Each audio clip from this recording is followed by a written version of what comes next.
Bill Snyder has been at Kansas State for over 300 games in the last quarter century, winning an awful lot of football games and doing particularly well against Texas. He's 6-1 all time against the Longhorns, and he's done that by slowing down a slew of All-American caliber running backs. And Anthony, Texas is riding another good one in here today in D'Onta Foreman. Well, America knows Leonard Fournette, Christian McCaffrey. I think D'Onta Foreman is the best running back in college football. We'll get a good look at him today, rushing for nearly 150 yards per game. Also his brother Amonte at wide receiver today for Texas, as they try and win for the first time in 14 years in Manhattan. Both coming in 3-3, critically important because the loser will fall a full 3 games out of first place in the Big 12. Mitchell Becker is on to kick it off for Texas. And as we've come to learn from watching K-State over the years and Bill Snyder, the Wildcats very good at special teams. Dominique Heath and Byron Pringle both have returns for touchdowns. Pringle's a 99-yard kick return against Texas Tech. And it is headed towards Pringle from his own 1-yard line. Finds the seam out across the 30 and wrapped up around the ankles around the 32-yard line. That's his return. Antoine Davis on the tackle. Jesse Ertz is the Cats quarterback. He's also their second leading rusher, but hitting on less than 50% of his throws, Anthony. He's extremely dangerous with his legs. That's a huge component of this offense, but he's an inconsistent passer, doesn't have the starts under his belt yet. He's improving in that area. They're going to need him to have some connections today with some of his wide receivers to be successful. Suffered a shoulder injury in his throwing arm last week against Oklahoma. Not out of the realm of possibility. We could see 2 or possibly 3 quarterbacks today for the Cats. The give is to their 3-year starter, Charles Jones, and we've got a flag down as Jones was shoved out of bounds. Senior out of Mandeville, Louisiana. You're going to get a hold on the outside. Good penetration early by this Texas defense, much maligned defense early on this season. This is one of the challenges for K-State. An inexperienced O-line. Offense, number 71. 10-yard penalty, replay first down. The least experience that Coach Snyder has had in 26 years. And K-State. How about our impact players today? And Charles Jones, the tailback's going to get a lot of work. He's a very experienced back. Heath is the guy on the outside that's going to get the work. Nelson inside for Texas is going to be the disruptor. And watch number 45 Wheeler. He's their top tackler. He has to have a big game against Kansas State. It's looking downfield, and it's snagged by Deontay Burton, the senior from right here in Manhattan.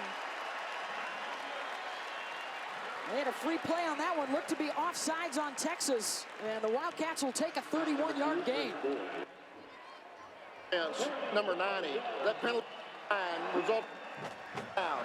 Deontay Burton, number 6. He's 6'2". He's the guy they're going to try to take shots from. That's something you don't see early on from this Kansas State offense, taking a little book out of Texas early on.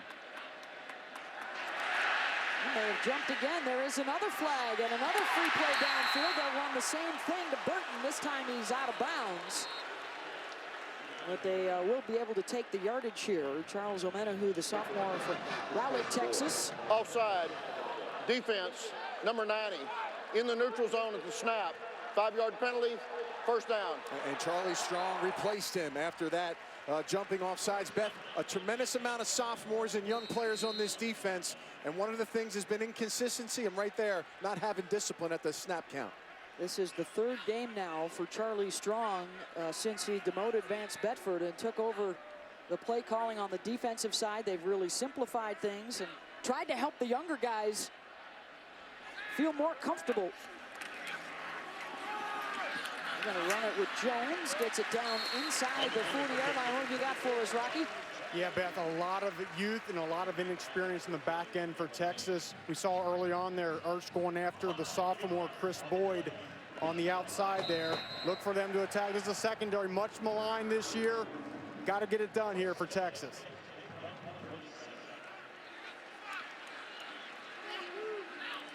Trips to the left here for Jesse Ertz on first down.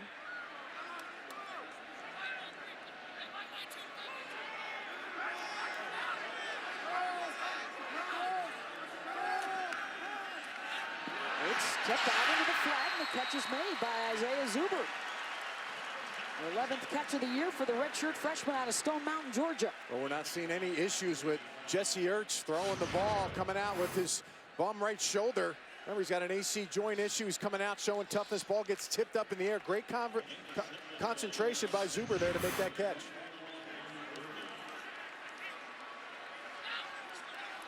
Jones, the offset back.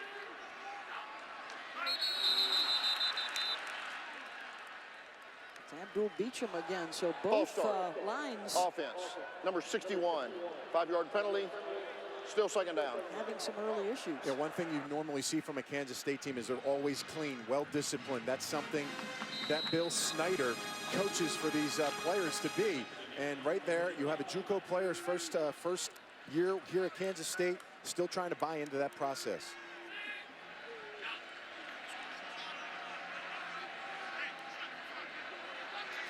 Pringle is the lone setback to the near side. Dominique Heath, their leading receiver, slotted right. They're going to run it with Jones. He's got some space down inside the 25-yard line, and a first down for the Wildcats with a gain of 10. I was talking to the offensive line coach, Charlie Dickey, and he said, man, this offensive line has come together week to week. They've got 4 new starters. They've moved number 71, there's returning starter from last year, from center to right tackle, Reisner. And right now, you can see the mesh getting some nice holes up front against this Texas defense.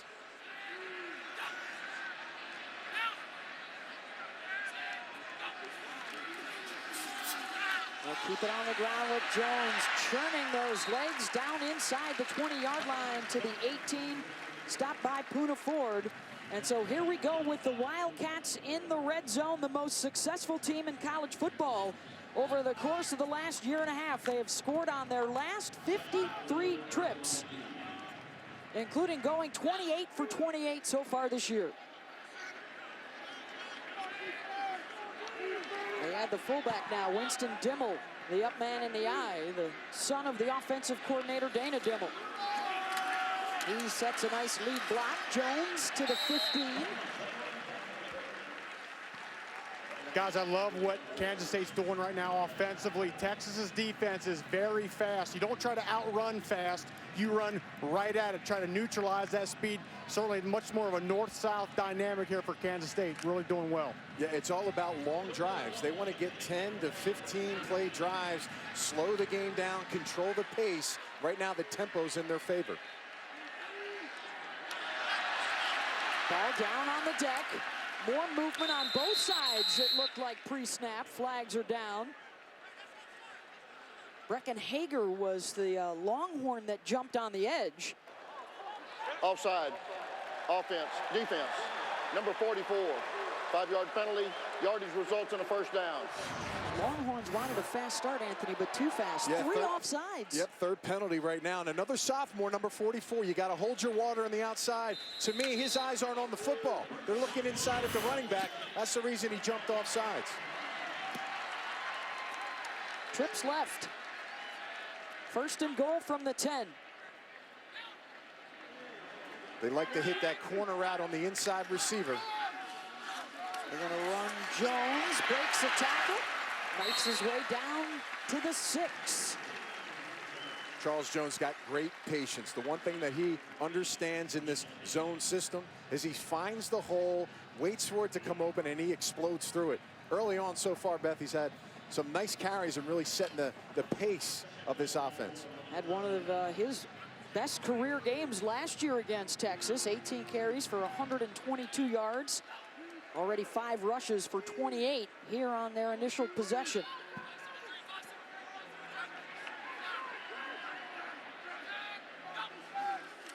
Against the 4-man front.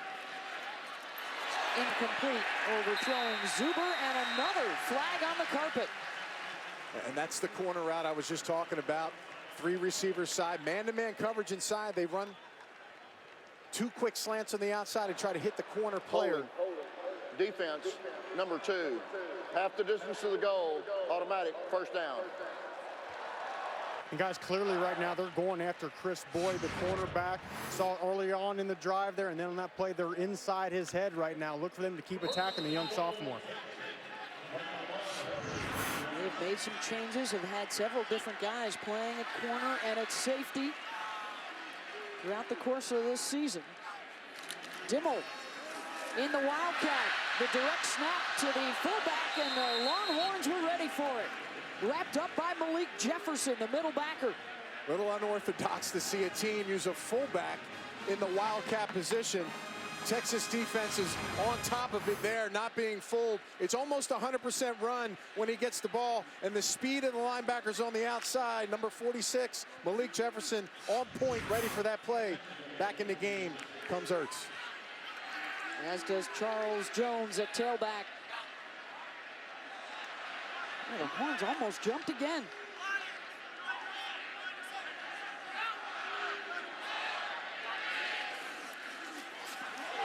Option left, Ertz will keep, and Jesse Ertz will score for Kansas State on a 6-yard run.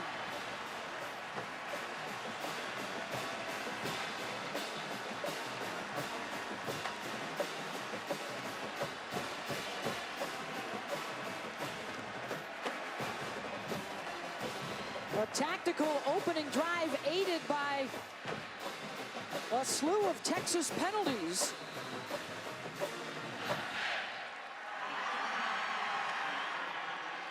Matthew McCrane, the junior out of Brownwood, Texas, on for the PAT. 9 plays, 68 yards in 5.5 minutes. Best thing about the quarterback, selling the option, gets the linebacker to jump outside. Jesse Ertz gets his touchdown for his football team.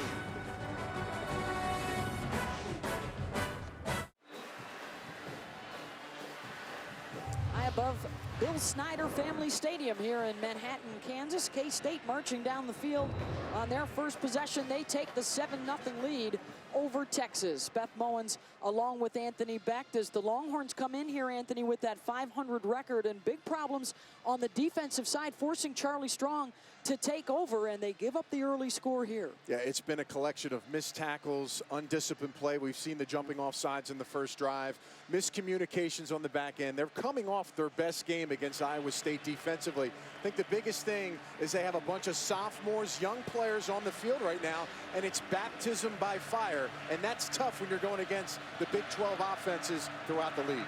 That number you just saw, by the way, 34 points per game allowed. That would be a single season high for a Texas defense. Monty Foreman does not get out to the 10-yard line. Let's check into the studio with Chris Cotter. Okay, Beth, Heisman Trophy frontrunner right now. Lamar Jackson opening things up here for Louisville over on ABC. Taking on NC State, breaks the tackle and goes 36 yards for the score. Cardinals up 7-0 early. Meanwhile, over in the Big Ten, Clayton Thorson is going to fire this one over the top to Solomon Vault. This gives Northwestern the early lead over Indiana. Beth? During the return, holding return team number 4, half the distance to the goal, first down. Thank you, Chris. So off of the short return and now a penalty, the 6th flag of the game. Let's welcome in freshman Shane Buechele. He's got big play potential at quarterback. 9 touchdown passes of over 25 yards to 6 different guys. Well, let's think of a quote of Little John. Shots, shots, shots. That's what he's going to try to do 10 to 12 times. Get the ball down the field. He must be consistent versus Kansas State pressure packages on 3rd down. Buechele will hand it off to Deontay Foreman for the short gain. Rocky? Anthony, what's going to allow Shane Buechele to try those shots down the field is his running back, Deontay Foreman. Charlie Strong said this week, he's our best football player. Not our best running back, not our best offensive player, but our best total football player. And guys, you can see down here on the field, 249 pounds. His legs are big around his tree trunks. It's hard to get this guy to the ground. Dating back to last season, 7 straight games with over 100 yards rushing, and there he is, out to the 20-yard line. He is working with a couple of different linemen up front, Jake McMillan and Tristan Nicholson, who each do have a start today at center and right tackle as they show that up-tempo spread set. Dorian Leonard dropped it out in the flat, and a little pushing and shoving going on. You're right, it's all about speed and tempo. They want to get up to the line of scrimmage. The one thing is, though, if the defense can stop them, they can get their defense back on the field a lot quicker. That's put a lot of pressure on Charlie Strong and his defensive side. And the first-year OC Sterling Gilbert coming over from Tulsa and cranking up the offense. Foreman, another first down run out to the 35-yard line and a gain of 15. Between the tackles, that's where they want to go. They got the center and the guard with a great combination. 76 Perkins with the pancake block, making the holes. Bouchel play action, now looking for room to run. Gets another nice block and will run out of bounds at the 40-yard line. You see so many teams across this country running this up-tempo spread, but to me the difference, what separates Texas is their run game. Most teams don't have that. They can't run the ball when they have to. Texas can. That makes this offense so dangerous. Leonard able to turn it inside across midfield. That'll move the chains again. That's their third double-digit play so far. We've got a clock in the upper right-hand corner there to show you the time between snaps. They averaged 20. That one was even faster at 12 seconds. Good blocking out on the perimeter, and another nice gain of about 7.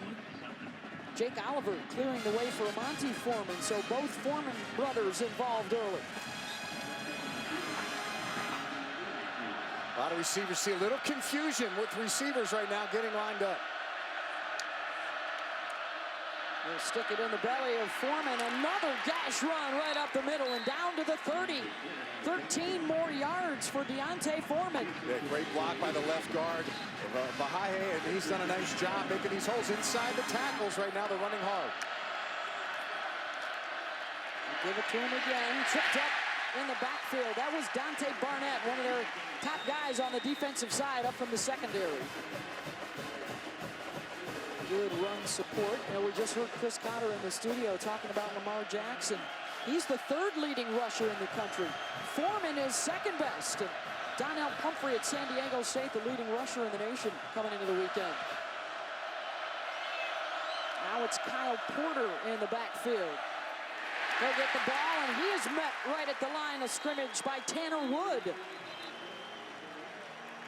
And they'll make some substitutions when Texas substitutes. Other than that, they're relying on the leadership and experience of their 3 linebackers to get them set. 3rd and 9. Pressure coming, they wrap up Bouchel, and down he goes.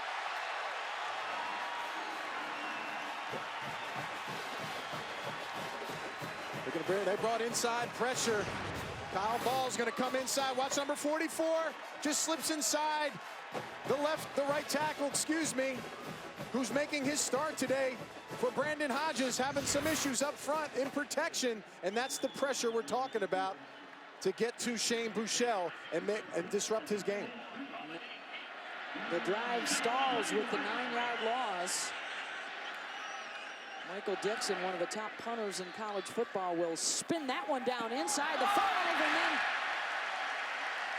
is that Duvernay that lost his footing? He appeared to be in terrific position. No, that was the other number 2, Chris Boyd. A 39-yard punt. K-State will have it when we come back. ESPN College Football, brought to you by the all-new Honda Ridgeline. For truck tough things and everyday things. And Goodyear, hard-working tires that deliver blimp-worthy performance. A great scene here on homecoming weekend in Manhattan, Kansas. A rivalry that dates back. Their first meeting was back in 1913 and then really started to pick up once they were together in the Big 12. Texas won that first one way back when, but the Wildcats have won 6 of the last 8 meetings. And it's been a while, 14 years since Texas came in here under Mac Brown and got a W. Had a late field goal and then a late blocked field goal. to get the win. Texas ran 11 plays in just over 3 minutes, but were forced to punt it away. And now the second possession for K-State. A 6-yard touchdown run from Jesse Ertz the first time they had it. And a handoff to Dalvin Warmack, the sophomore out of Blue Springs, Missouri. Was Paul Boyette on the stop, a loss of 2. Yeah, and that's that pressure off the outside. Malcolm Roach, number 32. That's what they're going to do, mix it up. They're going to have some run pressures on the outside. They run that outside zone read option to slow this run game down at Kansas State.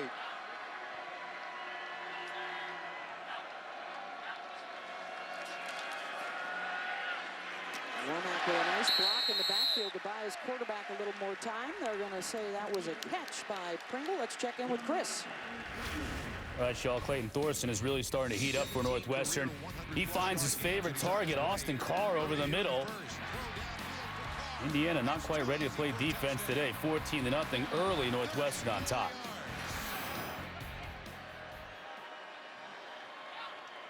Thank you, Chris. That's Dalvin Warmack on his first series of the day. And now over to the sideline. Charles Jones is back in there at tailback.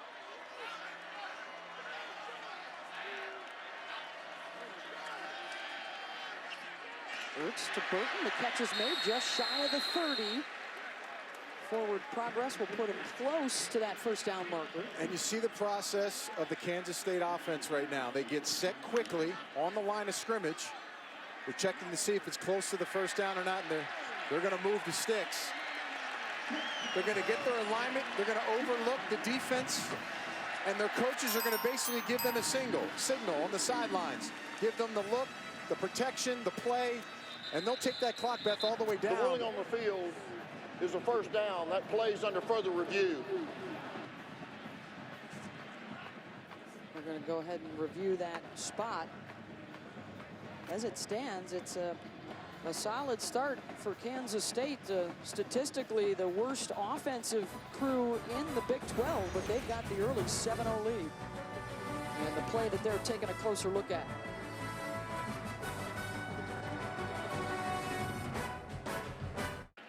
A review of that last play, which was ruled to be a Kansas State first down. That receiver catches the ball, and once he has control of it, hitting down to the ground, he's on the 29.5-yard line, right about there. That's where they position the football. Right now, Kansas State is going to line up their offense. Now remember, a few jump offside penalties, maybe a couple hard counts here to try to draw Texas off sides. Only need a half a yard. Got a big back in the backfield in Alex Barnes, 220 pounds. 4th and inches. Already a couple of offside penalties and one that was not taken by K-State.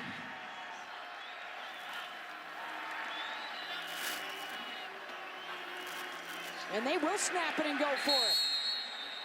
The keeper for Jesse Ertz. And the initial spot has him out across the 30, which would be good enough for a first down. And he had a couple fans booing, thinking that maybe Coach Snyder would not run the ball there. And he's definitely getting out of that conservative world and presses it forward. I like the play call, only a half a yard.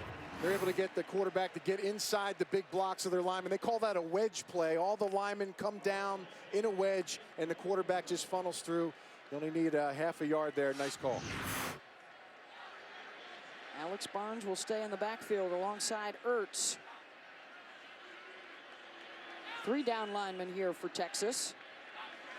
We've seen a couple of different fronts so far. Ertz with time, and it's dropped out across the 40, intended for Byron Pringle. And an update on one of their backup running backs, Dalvin Warmack. That's the sophomore heading back to the locker room.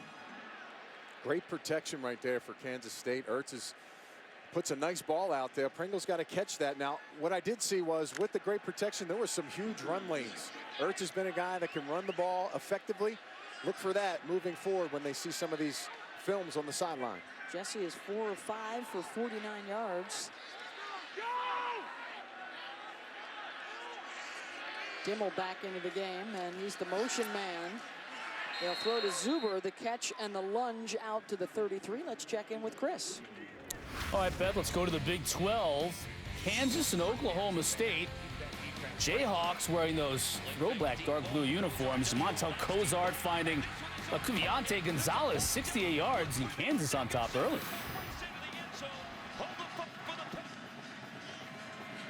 Well, Oklahoma State has won 6 of the last 7 on the road, but the Jayhawks out to the quick start. Oklahoma State has West Virginia next week. Of course, the Mountaineers, that big showdown with TCU coming up in the 3:30 window. Ertz breaking a tackle. He's got the first down and stumbling out to the 45. That's a nice job by Ertz here. Again, pressure coming on the outside and the inside. They do a twist. It leaves an alley up the middle. The one thing Jesse Ertz told us was that he's not a sliding quarterback. Today, he's got to do that with his right shoulder injury. So he was kind of caught in between there, looking a little looks to still be a work in progress. Yes, for Jesse. It's coming. That was Malik Jefferson who initially had a crack at him in the backfield. Jesse showing us why he's their second leading rusher this year. Alex Burns, he may get some more work today with the injury to Womack. He's out to the 48-yard line, a gain of 5. Good ball control, good clock management here in the first quarter for K-State. Yeah, you see that play clock, it just gets down to 5 seconds, and that's when they're snapping the ball. Again, it's a good defense to keep this high-powered offense of Texas off the field.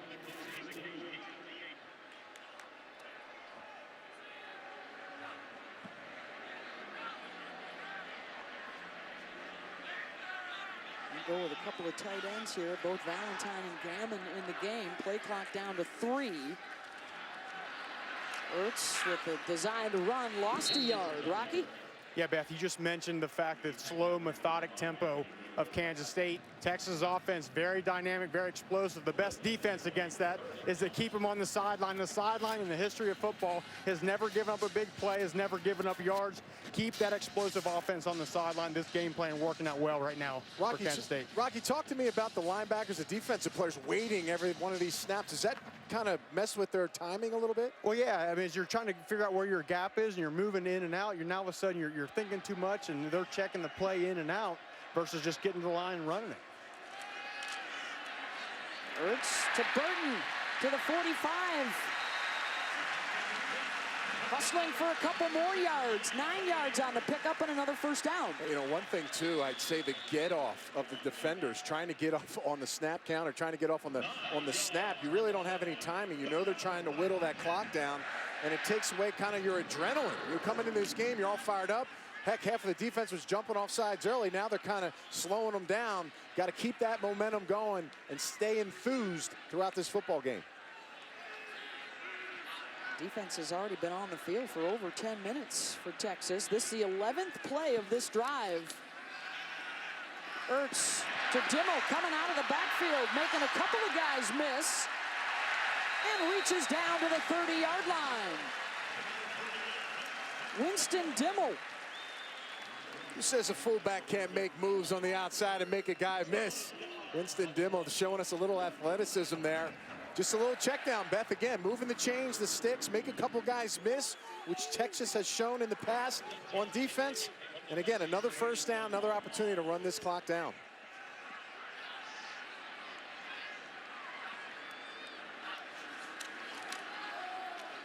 Ertz will keep again. Can't get to the edge this time. Taken down at the 31-yard line. That was Malcolm Roach that came in and got a hit on him after Omenahu slowed him down. Yeah, winning on first down is obviously important. Anytime you can get no gain on a first down, that's a big play for your defense. You got to keep them out of field goal range, number one, and you still got to be attacking as this first quarter, Beth, has run out. Good job by K-State to control that clock as the first quarter comes to a close. They score on their first possession. They are driving again as they try and continue their dominance over Texas at home.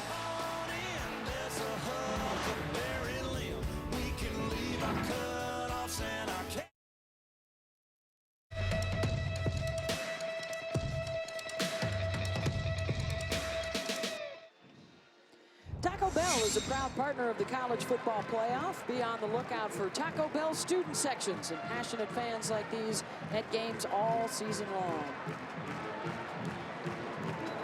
K-State, they have been celebrating wins over Texas on a regular basis, 6-1 all time.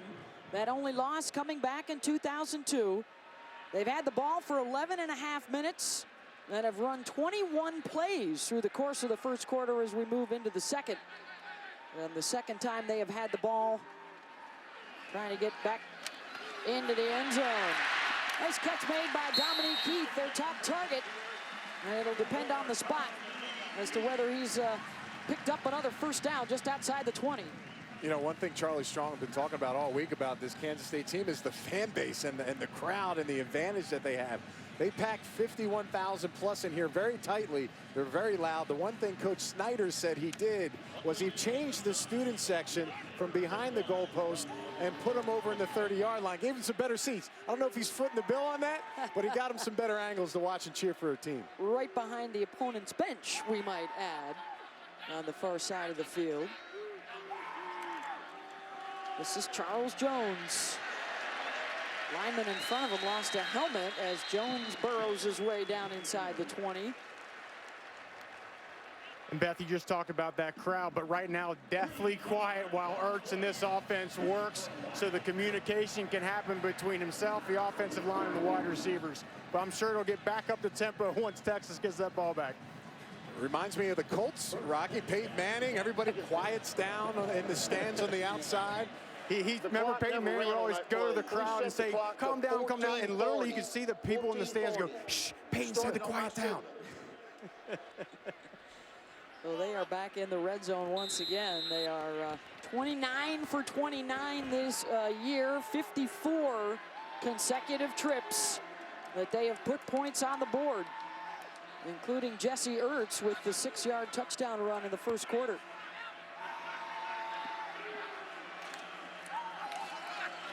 Run Jones again, and he's wrapped up at the 19-yard line. Poona Ford, one of the first guys there. That's a nice job. Also, number 97, Chris Nelson's there. This team's very good for tackles for a loss. They definitely disrupt you at the line of scrimmage, one of the tops in college football of making those plays behind the line of scrimmage. It's more on the back end and the tackles once they get through the line of scrimmage, Beth, that's been the problem for this Texas defense. Yeah, they're also 4th in the country in sacks, so disruptive up front has not been the issue throughout the 3-3 record thus far. Inching up to show pressure from the secondary. Ertz is chased out of there. Terrific cut at the 12, and he's got his second touchdown of the half.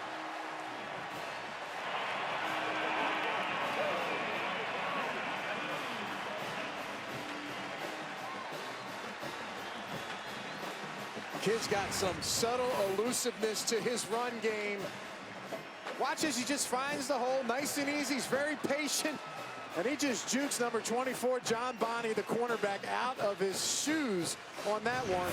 Basically, Beth, untouched to the end zone.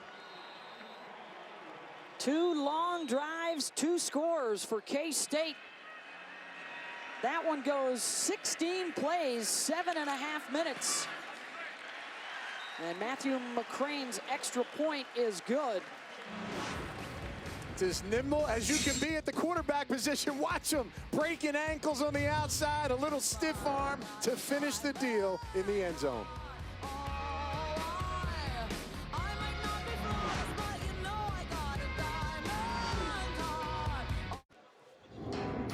Let's take a look at today's Performance Spotlight, brought to you by Dickies. Ertz in the pocket has been nice. He's been able to fake them out. That was an option play. Gets his first touchdown of the day. And here, in the pocket, just kind of wiggles and moves. And watch the guy right here. He's going to juke this corner. Bonney on the outside. Just nowhere to be found. Basically untouched. And right now, he's been the guy on offense that's made the difference with his legs. Look at the time of possession. They have kept Texas off the field. All 11 of those plays in one drive that sputtered in that first quarter. So 2 long scoring drives capped off by Jesse Ertz touchdown runs. This will be a Monty Foreman from inside the 10 and out to the 25. We've got more from Chris Cotter. Beth, Louisville right back at it. It's Lamar Jackson. This is the longest play from scrimmage this year for Louisville, and he finds Jalen Smith But that laser and Smith outruns the secondary. 17-0 Louisville on top, still in the first over on ABC. Thank you, Chris. The Lamar Jackson freight train keeps rolling. What, he come into the day, 15 rushing touchdowns, 15 passing touchdowns. And that was an NC State team that beat Notre Dame and almost beat Clemson. Took them to overtime last week. Such a critical drive right now for Texas. They have to get down and get into the scoring zone here. Can't have any 3 or 6 and outs. Offense has got to be on point. Not a lot of chances. Got to execute. Another give to the second leading rusher in the country, Deontay Foreman. Rocky. Guys, watch, every Kansas State defensive player will look to the sideline to get the call versus one guy getting it and translate it. Cuts down one line of communication in an attempt to stay up with this high tempo. Foreman met in the backfield, and it's Jordan Willis, the Big 12 sack leader, and also the leader in tackles for loss. He gets another one right there. Yeah, they're going to bring a blitz on the outside with Moore, and the pressure combination on the top with Jordan Willis. And nobody picks these guys up, Beth. And that's a huge stop. 3 and out is not good, especially what Kansas State is doing on offense right now. Ethan Pringle are the deep end. Number 4 in purple, a 75-yard punt return touchdown against Florida Atlantic this year. He's already been twice named the Big 12 Special Teamer of the Week. And this punt will stay away from Dominique, out of bounds. Around the 29-yard line. The offense and Bouchel were out there for just 52 seconds. ESPN College Football, brought to you by Northwestern Mutual. We help you live life differently. And the new 2016 Lexus ES and ES Hybrid. It's next level Lux. The sights and sounds of this homecoming weekend here in Manhattan, Kansas. And everywhere you go, you see the references to family, and that's what Bill Snyder has created here in his 25 years, coaching today in his 302nd game. He's a Hall of Famer, and he is presently the only coach, this is the only program since the start of the Big 12 that has a winning record against Texas. They're 8-4, including some dominating performances at home against the Horns. Ertz looking to air it out, and that'll wobble well short of its intended target. He builds it on high character. He's disciplined with his players. His players respect him. He still motivates these guys and development of young men. That's what he does. He develops them on and off the field, and it's a credit to him. He's not getting the 4- and 5-star players, even the 3-star players, Beth. He is getting talent in here, talent that he wants to be around, and talent that these players can build and develop, and you see them on the field. They're all contributing in this football game. 4 wins away from 200 for his career. 17 times gone to bowl games under Coach Snyder. That pass intended for Burton, incomplete. John Bonney had the coverage, and now it's 3rd down. You know, Beth, interesting first 2 plays. You've really methodically ran the ball, moved the ball down the field. Now you come out, you got 2 incompletions, you stop the clock, you got a 2-touchdown lead. Now you potentially can give Texas the ball back to get back on offense, see if they can convert. Ertz again coming in today, hitting on just 49% of his passes. And he is going down back inside the 15-yard line. Brecken Hager, the sophomore from Austin, moved from the middle to the outside this year so they could utilize that speed, and a loss of 12. He's done a nice job early on. He's on the outside going against the left tackle, number 74, France. And he's going to beat him with an underneath and come outside, gets him off balance, and he's right there to make the play. You talked about the sacks, the tackles for loss, and that was a dire needed stop on 3rd and long. Nick Walsh will have to punt from inside his 5. That's going to bounce, and Texas is going to have it around midfield. Just a 34-yard punt. Short field for Shane Bouchel, but so far it's been Bill Snyder walking the walk against the Longhorns. 14-0 Kansas State, but look, everyone knows it's all about the shoes, right? Especially for head coach Bill Snyder. Even the statue here at Kansas State has a pair of Bill Snyder's absolute favorite shoes, Nike Cortezes. But here's the thing, guys. Nike hasn't made these shoes since the mid-1980s. They had to call a surf shop out in California, said they had about 8-10 pairs. They immediately sent them here to Kansas State. Coach likes them stretched out a certain way. He's been wearing them for over 2 decades here at Kansas State. That is fantastic, Rocky. It's that kind of attention to detail over the years for Coach Snyder and the comfort level that he has achieved on those 25 years on the sideline. And how about the statue? They popped his collar up. I mean, the trending look between that and the Cortez, the Nike swoosh, you gotta love it. I guess they're dialed in with Nike for a pretty long time, I'd say. Nice as an active coach to have that statue out front. Deontay Foreman offset with Buechele. On second down, and Foreman will get the call. Going to be about a yard shy of the first down marker. By the way, Lee Corso, who was picking this game on College Game Day, said, I'm going to go with my fellow AARP member. He actually picked K-State to win this one, going with Coach Snyder. The rest of the crew went Texas. Well, they got to find ways to convert third downs. You remember the pressure early, number 52. He's up in close to the box right now. Pass batted down. Good rush from Jordan Willis, who's been active and disruptive here in the first half. Jordan Willis is 6'5", 270 pounds. He is a specimen. Talk to the coaches about him. He is a exciting player off the edge. It looks like they're going to go for it. Number 18 for Texas, the 18-wheeler package, Tyrone Swoots. Pretty much 100% run here, Beth. 6'4", 250, the fifth-year senior. And movement pre-snap.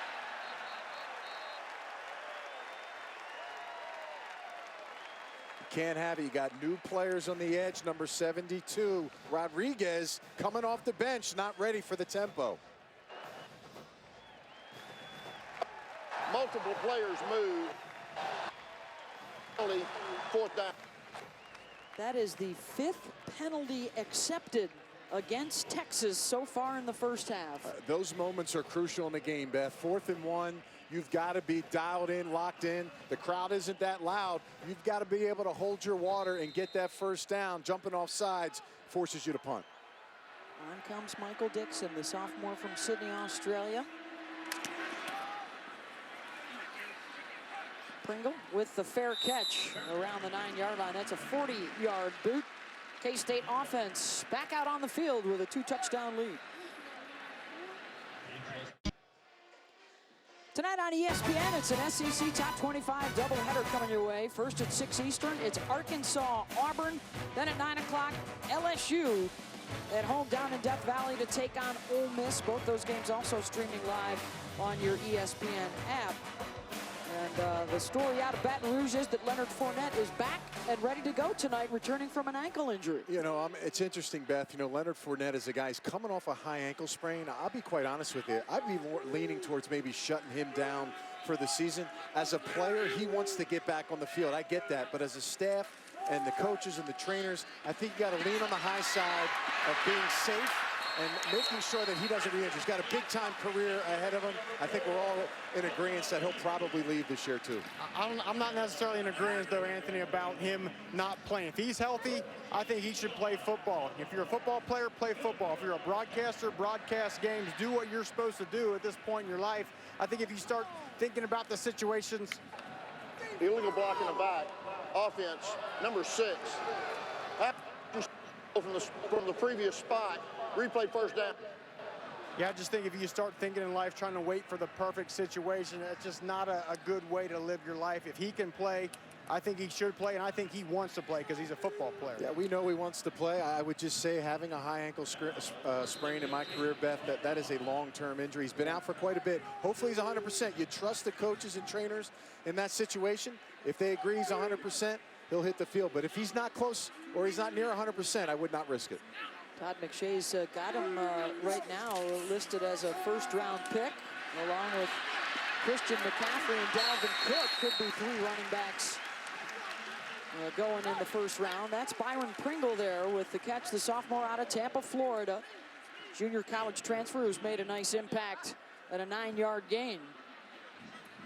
Excuse me, 14. You get some space on the outside, and you know, again, when you're looking to the sideline, to the coaching staff, they're going to read the defense. They're going to give them a call and put them in the best situation for their quarterback, receivers, and running backs and linemen to be in.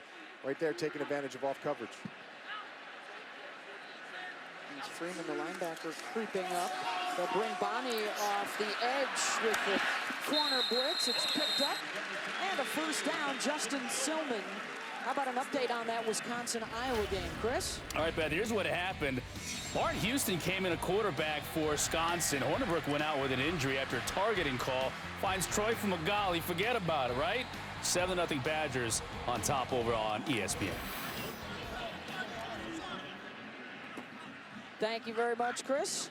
Well, that's a big one in the Big Ten West, especially for the Badgers to try and get back into it. They've got that huge showdown against Nebraska as well next week. You want to talk about strength of schedule. They have got it. Close losses to Michigan and Ohio State as Silman dances his way down the sideline and may have picked up another first down. Yeah, it's interesting on that last play, Beth. The fullback kind of inched up a couple inches. That would give me a tip if I'm a linebacker to say, you know what, it might be coming to this side of the field. They're taking advantage. Watch the fullback. He slightly moved up to the right. We didn't get him initially in the stance, but it gets him closer to where he needs to make a block, just enough to get the corner on the outside. And again, another big run to the right side. Silman will stay out there, deep back in the eye behind Dimmel.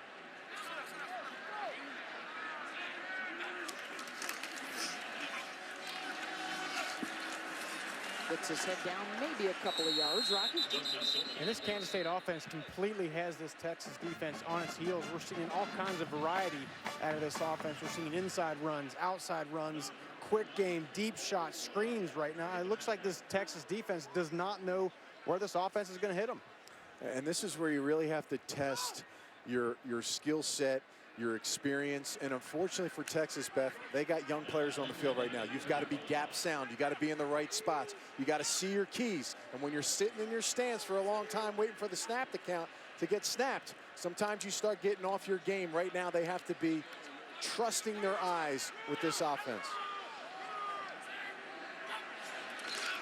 Then they'll work that play clock down to 10 that time. Silman taken down after a short game. It'll be third down and a chance here for Texas now to get a stop and get that offense back out onto the field. They have only had it for 6 minutes so far in the first half.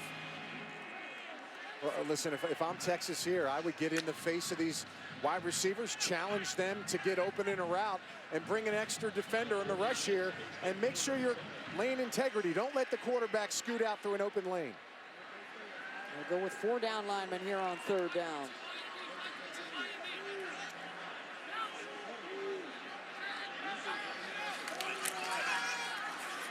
It's looking right now. He's going to run with it. He's got some space. Another nice cutback, and he's got the first down out across the 45. 9 yards on the scamper. And again, he's just going to continue to beat with his legs. Just patient. Watch here. Kind of selling the pass a little bit.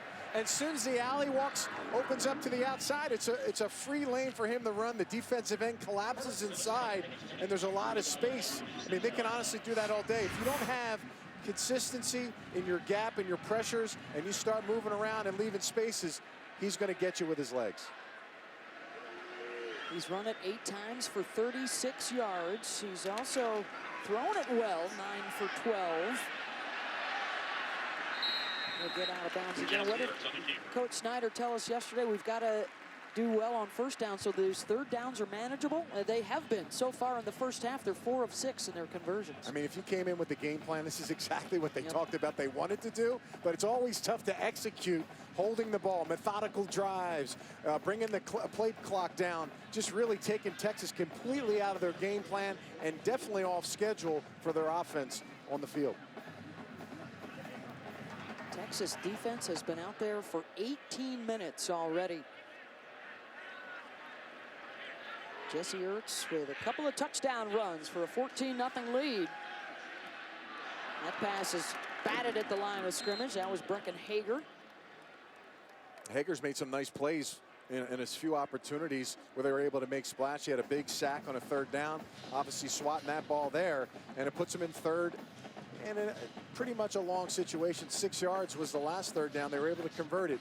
Let's see if they can stay in their lanes and contain the quarterback here and not let Jesse Ertz beat them with his legs. Zuber, Heath, and Pringle, your trips to the top of the screen. Ertz flushed, finding some space.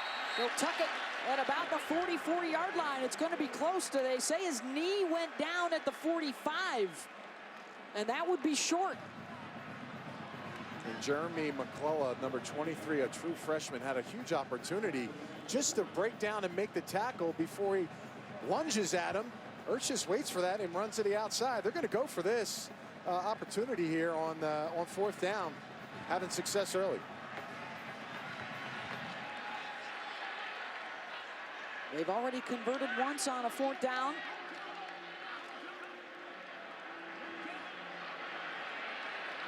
And now with 2 on the play clock, Ertz will call the timeout. Kansas State takes its first time out of the half. They will have 2 left, 4:30 to go here in the 2nd quarter, and a 14-0 K-State lead.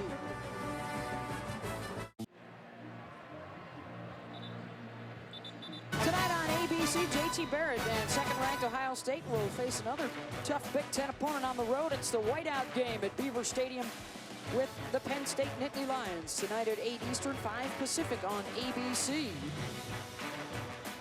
89 career touchdowns, the new school record for JT. I tell you, he's a special player. Saw him last week against Wisconsin just lead the charge. He's completely in control every single snap. And, you know, listen, this team is well in the mix to being one of the top 4 teams in this college football playoff as we start winding down towards the end of the season. They will be going tonight for their 22nd consecutive win on the road. I'll tell you what, there's few things that JT Barrett can't do. Everyone knows he's a running quarterback, but he also makes the big plays. Mobility, keeping the play alive, allowing those wide receivers to get open. A big-time throw there versus Wisconsin. And then later on, we see him get rid of a sack and then throw an absolute missile in between 3 defenders. So he's not just a run-around quarterback, doing a great job throwing the ball as well. I think a Rocky Bowman at linebacker would have been able to get that interception there. Of course I would have been able to got that one. Come on now. Not anymore, though. Back to business for Texas, and the quick hitter out of the flat to Ja'Cory Warwick. It's a Texas offense that 4 times this year has gone for over 500 yards, but so far in the first half, under 80 yards of total offense. Buechele off the pump fake. He's got a man deep. Catching it on the run at the 50 is Devin Duvernay. Touchdown, Longhorns. 80 yards on the strike. You can't fall asleep on the outside. And the one thing that this defense has not done well is they go for fakes and get beat deep. And that's what happens on this pass play. Watch this. They're going to run a little faked quick screen to the outside. You see number 8 for Kansas State really jump it, and we talked about it earlier. Shane Buechele will kill you with his arm. He drops a dime to number 2, Duvernay, on that pass. Really nice executed play, a much-needed explosive play for this offense. Buechele's 10th touchdown pass of the season of over 25 yards, and for Devin Duvernay, his 3rd score of at least 60 yards. And a new career high for the true freshman out of Saxe, Texas. 82 yards prior to that play and 80 on this connection. Don't fall asleep on this offense, Beth, because before you know it, they're going to have a ball over your head, and they score very quickly to get themselves back in this game.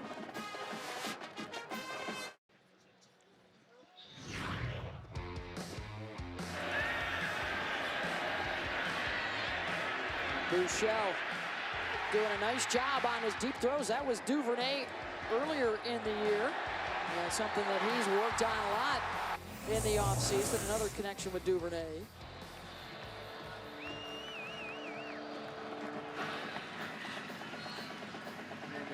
True freshman showing his stuff. Byron Pringle will take a knee. Let's check in with Chris Cotter for an update. Okay, Beth, Anthony, here's what we've got coming up on the Dave & Buster's halftime report. We've been showing you highlights of Lamar Jackson all day. He's having another big game today against NC State. We'll tell you what's happening there. A lot of big Big Ten games early on in the slate. We've got some highlights of those games, and we'll preview the Alabama A&M game, the big one in the SEC this week, and that's all coming up. Dave & Buster's halftime report. Jonathan Vilma, Butch Davis will join me in a few minutes, guys. Thank you very much, Chris. Why don't we tease Chris's tease of Alabama, Texas A&M? The Tide have won 11 straight against top 25 opponents. They're heavy favorites at home against the Aggies. They're the most complete team in college football, special teams, offense, defense, and they have the best coach. And right now they're showing it week in and week out, and especially getting a chance to show it. This Texas defense right now needs to build off that score and get the ball back and stop Kansas State. This is Heath, gets out across the 30. Got a nice block out there from Deontay Burton. They really like Heath as far as his ability to make people miss in space. He's a smaller guy. Tyler Lockett kind of body frame, and that's the kind of a playmaker they expect him to be. He's caught some big-time balls, 100 yards last week and a catch, so they want to continue that trend, looking for him in this offense. He's 5'9", $175, and in that Oklahoma game had a 54-yard touchdown catch from Joe Huebner. That was their longest offensive play of the season. They're going to try him again to the other side, and he's got the first down, stumbling out across the 40. That time it was Zuber. Yeah, I'll tell you, I'm impressed by the other wide receivers blocking on the outside on these quick. Watch number 7, Zuber, right here, just timing them up and chopping the corner down. That just gives so much more space and room for the wide receiver Heath to work. And they're going to do that all day if the defense allows them to have it. And Anthony, this is just typical of a Bill Snyder team, right? Fundamentals, wide receivers blocking downfield, allowing those wide receivers to turn a 3-yard gain into a 7, 8, 9-yard gain. That's Bill Snyder stuff all the way. And Rocky, they would love to hold it here for the final 3 minutes of this first half. We'll go again to Deontay Burton. The confidence of Jesse Ertz. Sometimes those injuries free your mind a little bit. I got nothing to lose. He's throwing the ball well today. 12 for 16, $117. When you get into the game and the adrenaline's pumping, those pains kind of go away. When you have a nice game like he's done, you really start building momentum. I think the one thing I'd like to see is Texas's DBs get up in the face of these wide receivers. Force them to get open. Don't give the short space throws that they're allowing Ertz to get. Keep it on the deck. Jones bounces to the outside, wrapped up at the 45. First down. Guys, this Texas defense looks afraid to make a mistake right now. They look tentative. Anthony, you mentioned getting up in the face of those wide receivers. I don't know if right now they have the confidence to do that. You know, you're right. That's the one thing. They're young on the outside, but I would say this. I mean, they have plenty of speed. They have the ability to kind of run with these players, and Kansas State has not done well throwing the ball down the field. I'd lean on the high side and count on some pass rushers to maybe put some pressure and maybe get yourself a turnover on a 50-50 ball. Anthony, there's been some opportunities for a DB to jump a ball here, but again, they just look afraid to go ahead and make a mistake. Almost had the interception right there, and is the catch made by the tight end, Dayton Valentine? It is, but we do have a flag. Went right through the hand.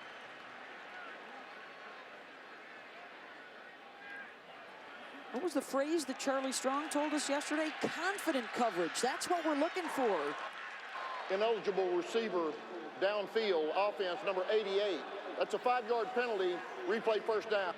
Well, you know, he had a nice catch, but he wasn't supposed to run a route. I think he was covered up on the outside, so that looks like that was a receiver on the outside covering him up, on that route. And unfortunately, they don't get that. It's a huge break for Texas, who was in position, like you said, Beth, to make that play. Just doesn't go on their side. Big penalty, though, for the defense. Clock rolling now, under a minute and a half to go. Ertz, good protection, and a nice elevation by Pringle to get up to make the catch. Close to the first down marker. And Pringle on Bonnie, and just, he has all kinds of time to catch this ball. First, the protection is fantastic, and then he goes up and catches a ball way up high. You usually get cut underneath you by a DB. Nobody's home to make the tackle when he catches the ball. Guys, I had a great shot that Byron Pringle just about jumped out of the stadium to make that catch. And Ertz will keep it for the first down. The problem, though, for the Wildcats is that Pringle was injured on that play, and over to the sideline he went. Yeah, and they got to be cognizant right now of the play clock. It's a great catch here, getting up high. And the tempo right now for this offense has to speed up with the play clock going down. They do have a couple of timeouts left. Ertz looking deep. Sutton juggles, incomplete, penalty flag on the play, and the coverage of John Bonnie. Right now, we're talking a lot of 24 Bonnie, and I'll be honest with you, this is tremendous coverage running with the receiver. He just doesn't do the fundamentals. Defense, number 24. That's a 15-yard penalty from the previous spot. Automatic, first down. Watch Bonnie, he's in position. Just turn around and find the ball. Don't reach out and grab the receiver. There's nothing to grab. You're right there in position. You're next to him running down the field. When his eyes go up, you look at him, his hands go up, turn your head and get your hands up and knock the ball down. Unfortunately, you go and grab him, they're going to call the flag, and it gets Kansas State a huge possession. Back inside the red zone. They're 2 for 2 today, 30 for 30 on the season. All day for Jesse Ertz. Trying to buy some time and taken down back out at the 23-yard line. Tim Cole tracked him down for the loss, and they lost valuable seconds as well. Yeah, you got to get a timeout there. Kansas State takes his second timeout of the half. 30 seconds. Loss of 4 on the play. Kansas State will have 1 timeout left. Well, this college football season, you can stream every game live on the ESPN app. Download the app or visit watchespn.com today. Get your phone hooked up, your tablet hooked up, your desktop ready to roll. Another busy day of college football. A couple of big matchups tonight in the SEC. Later this afternoon, Alabama and Texas A&M, and then got the whiteout tonight as well. Ohio State, Penn State. Got to watch multiple games, Beth. That's the trend right now. And I'll tell you, I got to give credit to number 30, Timothy Cole there, making that tackle. That is not a fun position to be in as a linebacker. A lot of green grass, and you're one-on-one with Ertz, and he's really dismantled you on defense. One-on-one tackling. It's been an issue, not on that play.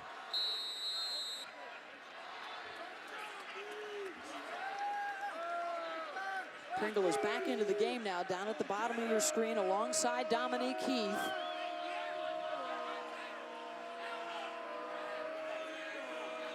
Three-man front for Texas. Bringing pressure up the middle, it's picked up. Ertz will dump it off to Jones out of the backfield, and he scoots out of bounds. And we've got a flag in the backfield. Is this going to be a late hit on the quarterback? Yeah, they're going to tag this one on. That's a heck of a job by Charles Jones, understanding the situation and getting out of bounds, and a crucial mistake here on the defense. Personal foul. The passer. That's number 91. The run. First down. How about the 7th accepted penalty of the half against Texas? Now, a lot of young players on this defense, but not Cottrell. He's a senior. He should know better here. Obviously hitting him after the throw. Ball comes out of the quarterback's hands. Just stay away from him. No need to hit him there. And they get flagged for it. Puts him in a close situation on the goal line. 16 seconds with 1 timeout before the half. Ertz to the end zone, touchdown. Byron Pringle. And an 8-yard score with 9 seconds to go.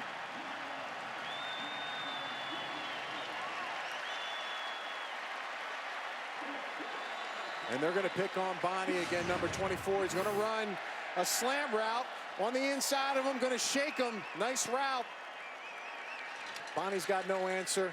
Pringle's showing his quickness and burst at the top of his route, catching the ball and great patience and protection. Ertz sticks it in there for a touchdown. Another impressive K-State drive, 9 plays, 75 yards, a shade shy of 4 minutes, and they respond.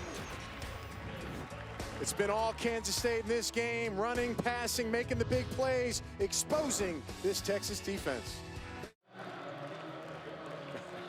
2 rushing touchdowns and a passing touchdown for Jesse Ertz here in the first half. 21-7 Kansas State. 9 seconds to go before the break. They have run 46 plays to just 19 for the Longhorns, and the time of possession is close to 24 minutes as opposed to just over 6 for Texas. It's really been a perfectly played first half by Kansas State. Offense, defense, special teams, and Kansas right now, Kansas State's done a nice job of just controlling every vital part of this football game. Kick to one of the up guys, and Texas will bring it out across the 30. That's Caleb Blewett, the tight end. And you've got 4 seconds to go in the first half. Texas did win the toss. They deferred. So they will get it coming out of the locker room. With some work to do and some defense to shore up. Yeah, not being able to get the tempo, little off schedule. Last series, big play down the field, explosive play. Looks like they're going to take it in and kind of try to get the defense back on track and get some more opportunities on offense. Deontay Foreman, 10 carries, 58 yards in that first half. The 80-yard touchdown pass. Buechele to Duvernay, the scoring for Texas. Now let's get you back to Chris Cotter, Butch Davis, and Jonathan Vilma in the studio for the Dave and Buster's. And Jesse Ertz has just really been a very dangerous runner. We talked about his skill set early on. And really, Texas has had no answer. And he's come up big in the passing game. The inconsistencies have been the big passing issues with Ertz, and he's done a nice job. And tackling has really continued to be a problem for this Texas defense. You've got to get better run fits. You've got to get yourself in a position to run through the offensive player and not leap and jump and try to reach for him. And unfortunately, the problems continue to be those for Texas. Ertz total yards more than the entire Texas team in the first half. They had it for just 6:22, the 3rd lowest time of possession in a first half for any FBS team this season. And you talk about efficient. How about 3 scores on 5 possessions for Kansas State? Both these teams coming in at 3-3. The loser of this one will fall a full 3 games out of first place in the Big 12. Here's Rocky with Coach Strong. Coach, your offense is very explosive, but weren't able to get on the field in the first half. How does that change here in the second half? Well, we had to get off the field on 3rd down on defense and give our offense a chance, because if we get on the field, we can be explosive, we can score. Good deal. Thanks, Coach. Explosive indeed. We saw that on the Shane Buechele 80-yard touchdown pass to Devin Duvernay. And Buechele will be back out there, the true freshman, starting since day one. That huge win over Notre Dame. And things were looking up for the Texas faithful. And after a 2-0 start, they dropped 3 straight, forcing Charlie Strong to take over the play-calling duties for the defense. And let's see if they can get Deontay Foreman rolling again here early in the 3rd. Well, he's the guy it starts with. Listen, 21-7, that's a big deficit, but they have an explosive offense to come back. They got to do it early on in this second half. Go back to Foreman again, coming in as the 2nd leading rusher in the country. 7 straight games with at least 100 yards. Earl Campbell, by the way, has the record at Texas with 11 in a row. Some of the things we've seen Jesse Ertz do with his legs, Shane Buechele can also do that with his legs, and we need to be cognizant of that moving in this game, because he's got some movability parts to his offensive repertoire to help his team move the ball. 0 for 3 today on 3rd down. Buechele bounces off of one of his linemen, and he's going to come up a yard short. Yeah, he just loses balance, and he sees upset with himself. Just trips up before the line there. Defenders were conversion, kind of kept his balance pretty good out of the spinning out of the pass rush here. Again, he's got to kind of fend around some defenders, and right here, he just gets kind of caught up in the turf. Sometimes that cleat gets twisted in there, he trips up, and unfortunately for them, comes up short for the first down. Dixon to punt from his own 20. Ethan Pringle, can they make a play on the special teams as well? K-State over the years, one of the best. Heath taken down at the 34-yard line. A nice tackle there after the 12-yard return by Oliver. K-State with the football on the other side. Hey, tonight on ESPN, it's an SEC Top 25 doubleheader for you. It's the Hogs and the Tigers down at Auburn, and then LSU Ole Miss from Death Valley. Also streaming live on your ESPN app.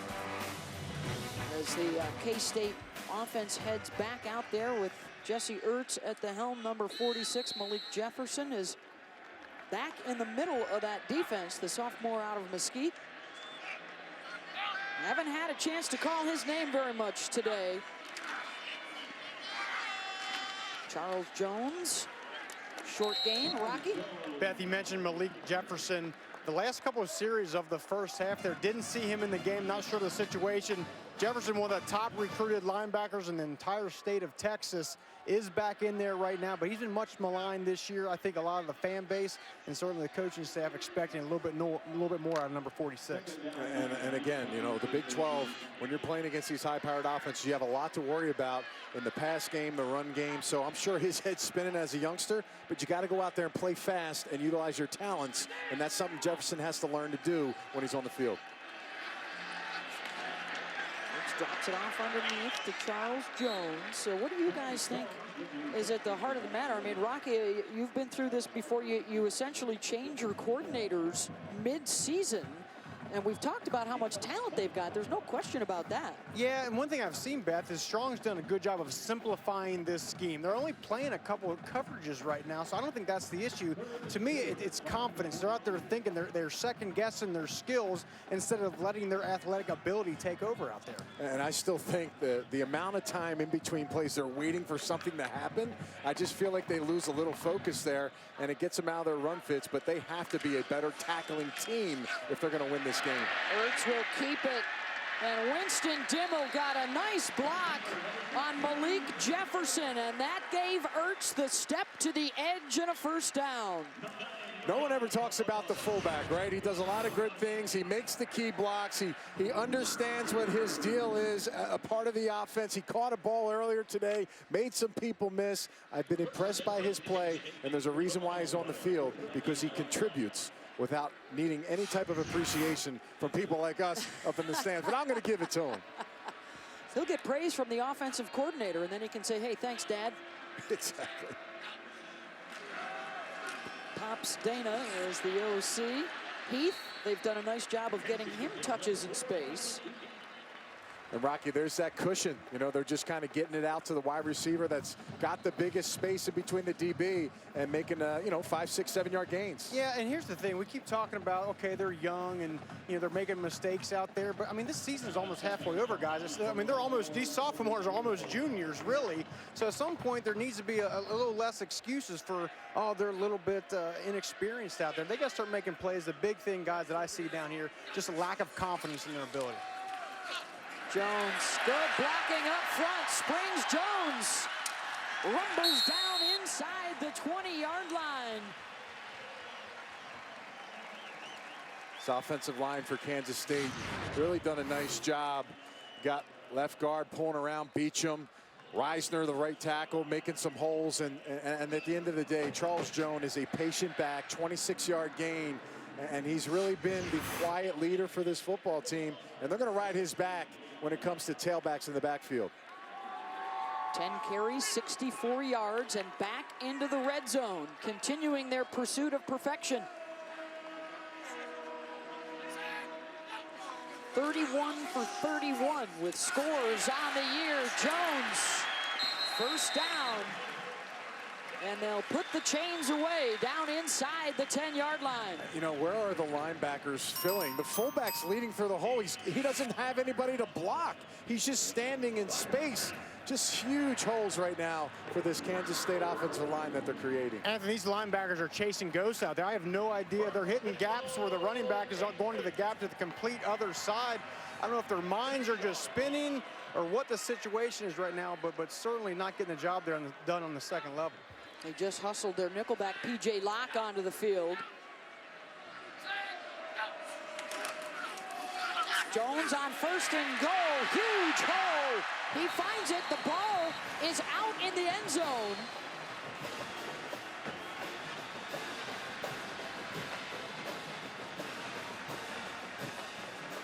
No signal of touchdown. That would mean he broke the plane with the ball.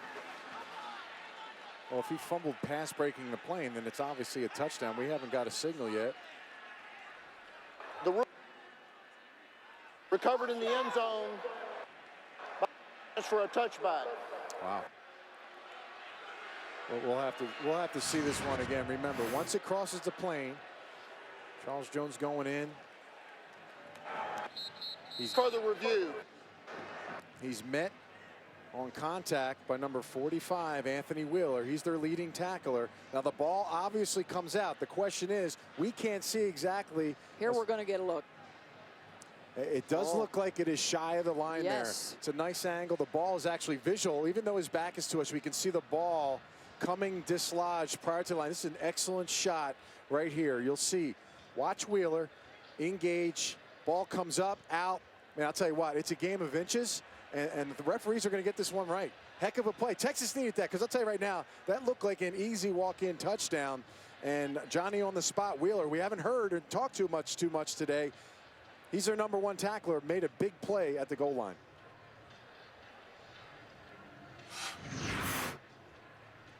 Kansas State has only turned it over 4 times all season.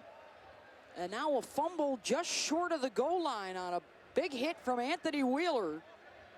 Ruled a touchback on the field and now reviewing it. Yeah, and Johnny on the spot there, number 2, Chris Boyd, getting on the football and recovering. I mean, that's the second part of the process, right, Beth? And you get that touchback, and all of a sudden, maybe some new energy and some new life, and maybe this defense can kind of flow off and read off that right now. That's their first turnover for Kansas State in the last 3 games.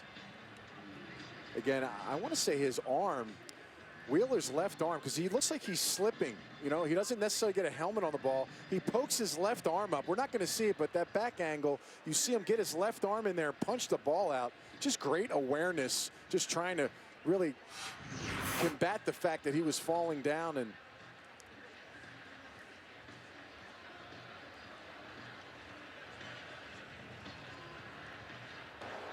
After further review, the ruling on the field stands.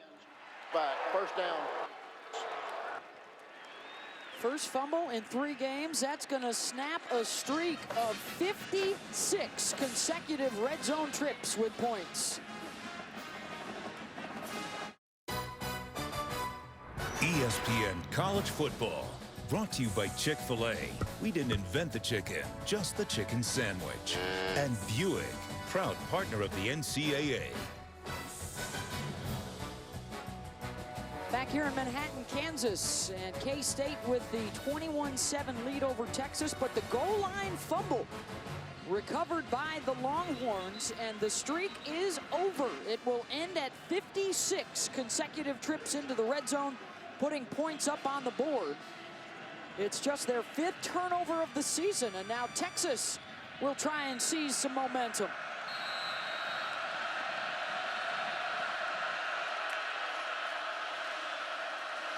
Bouchel rockets one to the edge.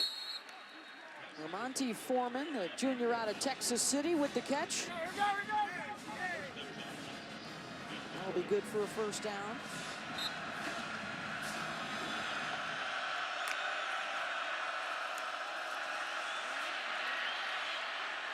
Bouchel on the scramble. And he's got another first down toss. This to Dorian Leonard. you see how quickly they can get chunks of yards down the field. They're almost at midfield. Again, they're going to test this defense. They're going to take another shot here shortly.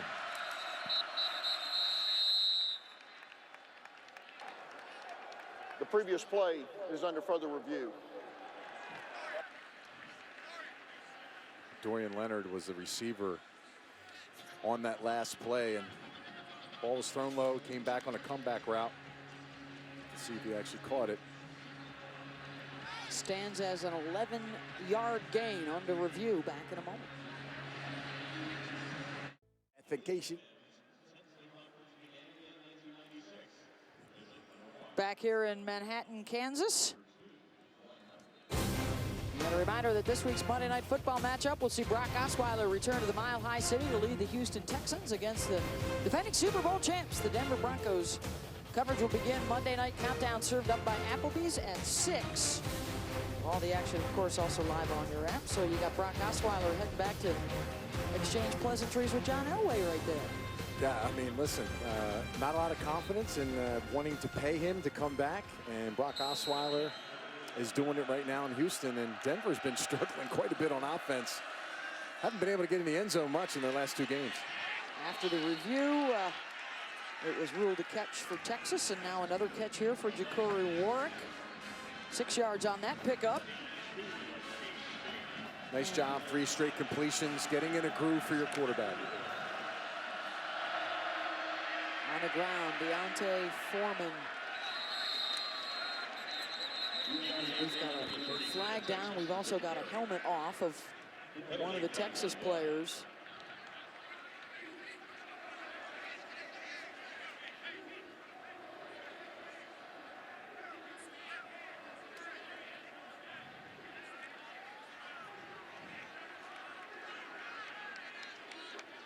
First, a face mask, number 10. Number 5 is allowed to stay in the game because the helmet came off due to. That's a 15-yard penalty from the end of the run, automatic first down. So that's Lorenzo Joe, who will get to stay in the game because the helmet came off due to the penalty on Donnie Starks, the nickelback. And a little help on the drive there for Texas. And quickly down inside the 35-yard line.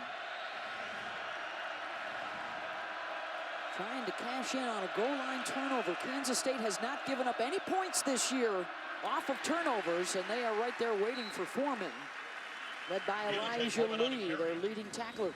Yeah, that was a nice run blitz there on the outside. Elijah Lee, he's their hybrid linebacker. I haven't been able to talk much about him, but he can go sideline to sideline, tremendous speed, big-time tackler, and showing his presence on the outside edge.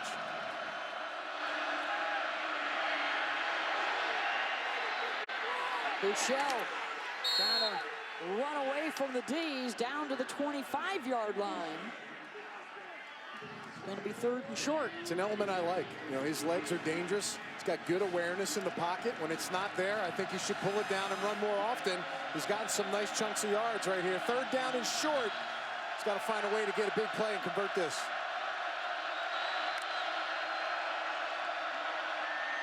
Bounces that one in the turf. Short of the intended receiver, and he did not give his guy a chance. It's 4th down. Almost feel like he read with the read option, stuck it in there too long. Couldn't get out of his hands quick enough, and Charlie Strong right now is deciding that this offense has to get something drummed up on 4th and 3, and they're going to go for it. 5 wide on 4th down.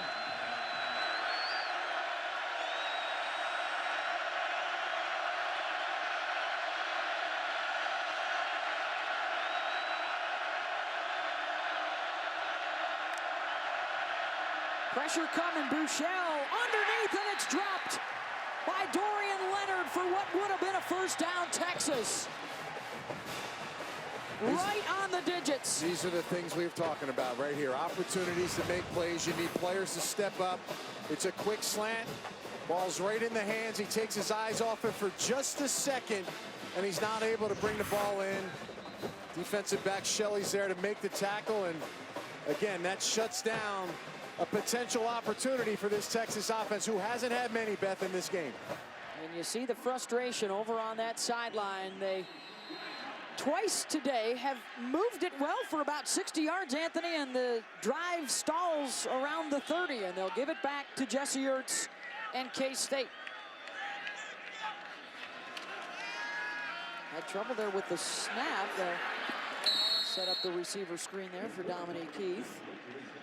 Even with the troubled snap and getting the ball out high, those receivers out front, Burton and Pringle, still being able to block those DBs on the outside, and they got to find ways to shed those blocks, play better, and make some of those tackles for losses this Texas defense is known for making. One of the things that K-State talked about when we talked to Coach Bill Snyder yesterday, said we've got to find ways to enhance our passing game against Texas. Ertz has been terrific. He's 17 for 21, 160 yards. Incomplete there, but a flag is down. Looking for Burton. Boyd had the coverage, and for Bill Snyder, that game plan, he's getting his guys to execute it. No foul, hands to the face, defense number 44. 15-yard penalty, automatic first down. Despite the injury to Jesse Ertz. Hager's going to come off the edge against Dalton Reisner, number 71, the right tackle, and get his hands to the face again. Young player making a mistake, getting his hands, can't have that lodged up in the face mask. Referee's right there to call it. And just when you think you got him in 3rd and long, they get a first down. That's their 2nd personal foul, their 8th accepted penalty, and there were a couple more that Kansas State refused. Malcolm Roach is now in to replace Hager at that Fox position. On 1st and 10, Heath.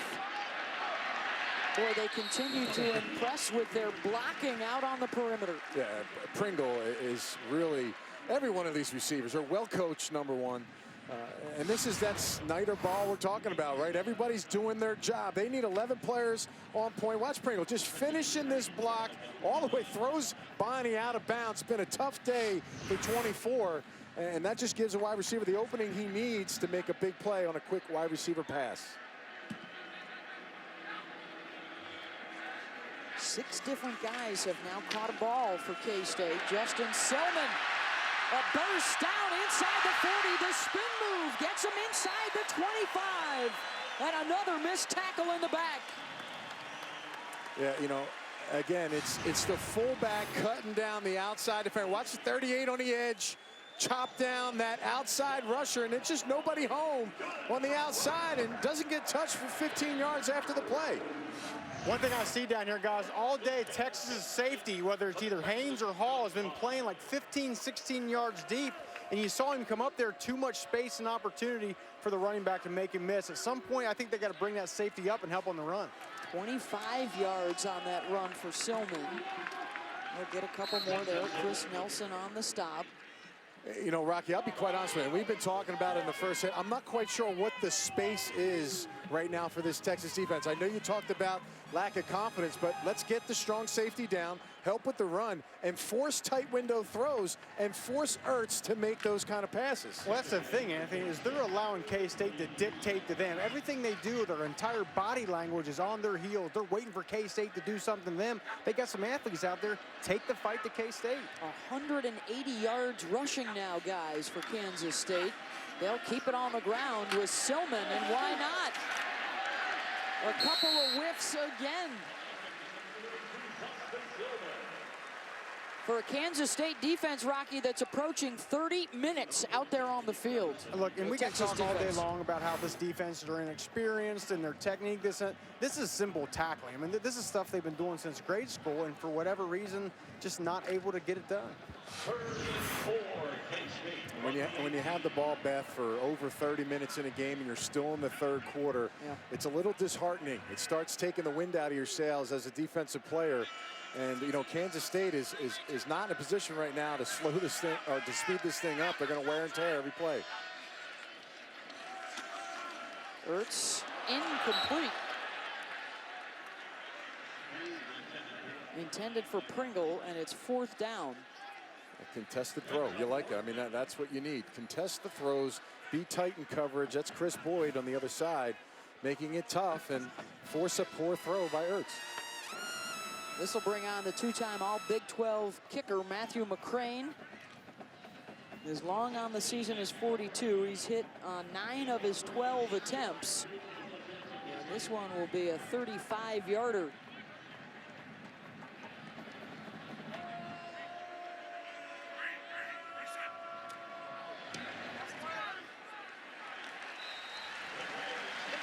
and it's good. 3 more on the board for K-State. We're going to go backstage. A day in the life with Willie the Wildcat next. Time now for our backstage pass with Willie the Wildcat. How does he get ready for the big day? Well, he's up before 7 a.m. Getting taped up, raring to go. Got to get those calves warmed up, those hammies ready. Taking a breather in Bramlage Coliseum right next door, and then meeting and greeting, including some young fans that love to see Willie. And then just prior to kick at 10:55 a.m., it's Willie making his entrance here at Bill Snyder Family Stadium. Looks like he can play. He's kind of yoked up for Willie's kind of looks like a linebacker. Getting his push-ups in. It's been a lot for Willie to celebrate with a 24-7 lead. I wonder if he can do more push-ups than Chris Cotter. Chris. No way. No, 100% for sure he can. That is true, especially on a Saturday morning like this. All right, how about Corey Clement? He can do some push-ups. He can power in from 2 yards out as well. Wisconsin now up 14-6 over Iowa over on ESPN. Meanwhile, Oklahoma State and Kansas giving the Pokes a run right now. It's an Oklahoma State 4-point lead, and they're driving again. Beth? Wow, that'd be huge for Rock Chalk. And Beth, the last couple weeks, I've seen Chris Cotter in his workout, which is entirely bench press the whole time, so he can do some push-ups now. 25 sets of bench press for Cotter. It'd be nice if you taught him how to squat once or twice. You know, just There's no squatting even thought of, Anthony. No. Well, he sits at the desk, so we don't have to see, you know, the quads. That's probably what it is. All upper body. All right, Texas gonna crank it up again offensively. Seeing more of Lorenzo Joe here in the second half. First down catch there from Shane Buechele.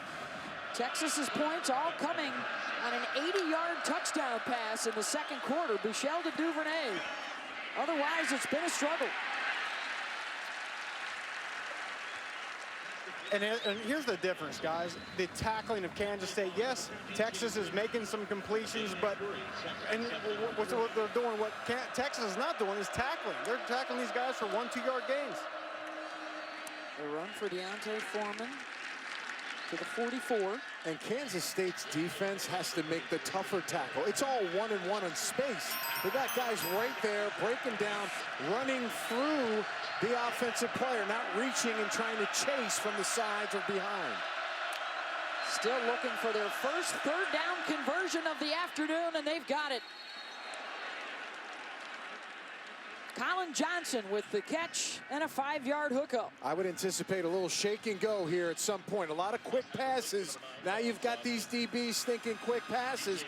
Now you can get them maybe over the top and take a chance. Play action, Buechele.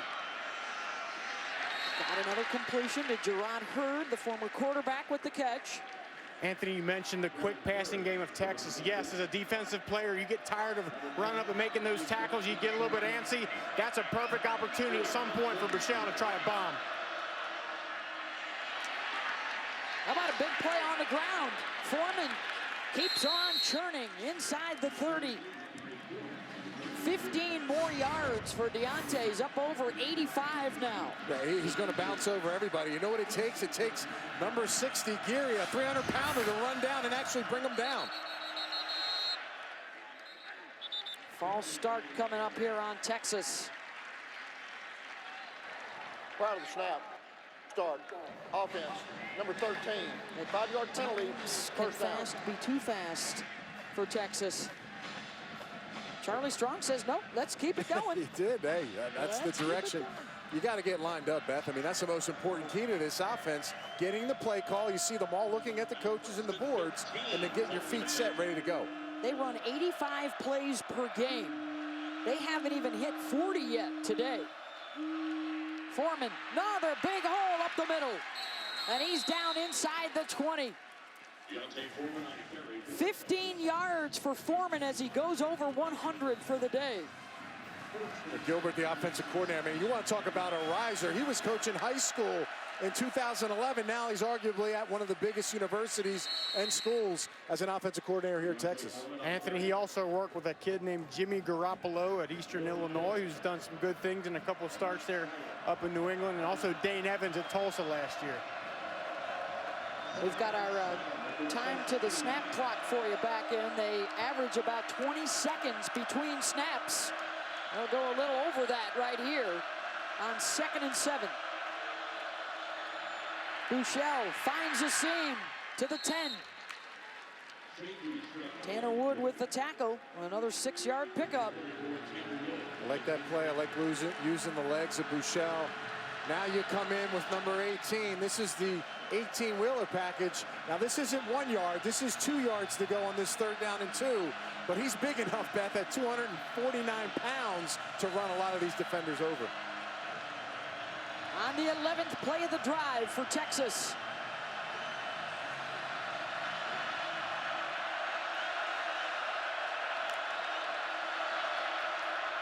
Swoops, gonna get it. He followed his 2 tight ends, Bluett and Beck, right through the hole.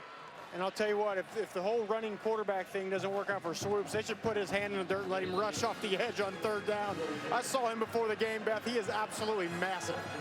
He's going to stay in there, Rocky. They're going to try and use that advantage at 6'4", 250. 2 tight ends bunched to the left. They're going to try and set the edge for Swoops. He's got it. A couple of stiff arms inside the 5. Touchdown, Texas. And just like that, Beth, get themselves back in this game. And the one thing I have not seen Swoops do when they're in the red zone is pass out of this. So you as a defense at Kansas State, you've got to be loading up the box. You've got to be ready for this. He's just too big, too strong. You see defenders bouncing off his legs. They're going to go left. Everybody's on that side to block. Watch the defenders try to get to his legs. Big stiff arm. You can't reach him. I'll tell you what now, he is a powerful runner as a quarterback. Since they started running the 18-wheeler middle of last year, now 18 touchdowns for Tyrone Swoops, who probably by the end of the year will join Colt McCoy and Vince Young as the only Texas quarterbacks with over 3,000 yards passing and 1,000 yards rushing. He's getting close to that rushing mark as they go 12 plays, 75 yards in 4 minutes. And all the goodwill of a win last week against Iowa State would fade for Texas if they can't come back and get the win against Kansas State. With Baylor, OU, and West Virginia unblemished, you don't want to fall 3 games back. I think from the national scene, everybody seems to think Oklahoma is going to pull this thing out. I like West Virginia right now. I like what they're doing at 5-0. The problem is they haven't played a team with a winning record in the FBS, which is a problem. They get one today in TCU, though. Earlier today on game day, consensus, they all thought that Oklahoma was going to end up winning the Big 12 this year. Rocky? I was just saying, I love the way West Virginia's defense plays. They attack, they run that 3-3 stack, and also the way that quarterback makes plays. Anthony, that's your alma mater. Do you believe in West Virginia, Anthony? I believe in the fact that they're 5-0 right now, and they have an opportunity to win one today. Oh, you're copping out, Anth. That terrific defense led by their DC, Tony Gibson, against Kenny Hill. One of the top numbers producer in the country. What you got for us, Chris Cotter? Got a little update on Oklahoma State against Kansas. Kansas has been game so far, but here come the Pokes. Mason Rudolph is going to find Chris Carson. This is Carson's 2nd touchdown of the day. 1 rushing, 1 receiving. 24-13 right now. Oklahoma State on top. Thank you very much, Chris. The Pokes are at 2-1, 4-2 overall. Still very much in the thick of things. 24-14 our score here. Kansas State with the lead over Texas. Jesse Ertz with a couple of rushing touchdowns. A passing touchdown to Pringle. Right now they're hoping that they won't get burned by that goal line fumble that cost them a score. As Texas has made things interesting again as the final seconds will tick away here to close out the 3rd quarter. I think the strongest thing if you can lean on something with Texas and their defense is their defensive line. They definitely need to start controlling a little more of this offense of line pressure that they're pushing against for Kansas State. Buechele and the Horns want the ball back. Can the defense help them out with a stop? A 10-point game. Texas grinding it out on the ground to that last score to make it a 10-point game.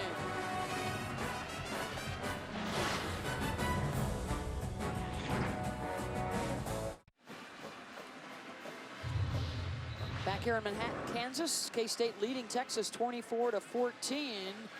Deontay Foreman has gone over 100 yards rushing on the day, and that means 8 straight games for him. That's the best in the country over Leonard Fournette, who will play later tonight. Donnell Pumphrey did it last night for the 6th time in a row for SDSU. Beth, every time he's touching the ball, he gets 5.8 yards a rush today. 5 of his rushes of his 18 over 10 yards. This kid's a beast. You got to feed the beast, give him the rock, and he'll make some plays for you. That's terrific news for Texas. They've got a little bit of momentum, although K-State does convert there on 3rd down. They have had so much trouble coming into this house and running the football. Guys like Ricky Williams and Cedric Benson, Jonathan Gray, they've struggled mightily. Jamal Charles. Now Foreman goes over 100. They need snaps. They need more plays. They can't get the ball. This defense has got to find a way to get off the field here in this final quarter of the game, or it's going to be much of the same what Kansas State has done. They have scored, K-State has, on 4 of their 7 possessions today. Been very efficient. They run it with Alex Barnes. Guys, Texas linebacker Malik Jefferson has not been on the field this entire series. Remember, he missed about the last 2 or 3 series of the first half. He does not look to be injured, so not sure what the situation is there. Well, Rocky, thank you. Tim Cole is the next man up in the middle, number 30 in white, where they can also go to their nickel. And to be quite honest, Beth, he's a senior, so he gets some opportunities, some reps, and maybe his experience can help. Cole is in there right now at one of the backer spots. Ertz gonna air it out, going deep. Incomplete, broken up at the 30-yard line, intended for Pringle. And it was Jason Hall, the safety, with a big play. Yeah, always a vulnerable position when that safety is chasing. You see on the outside, Pringle just setting him up, and that safety's got to turn around quick. Never able to get his head around, but he shoots his arm through the breadbasket of the receiver and gets that ball dislodged. That right there is a good play by the young man. So now it's 3rd and 8.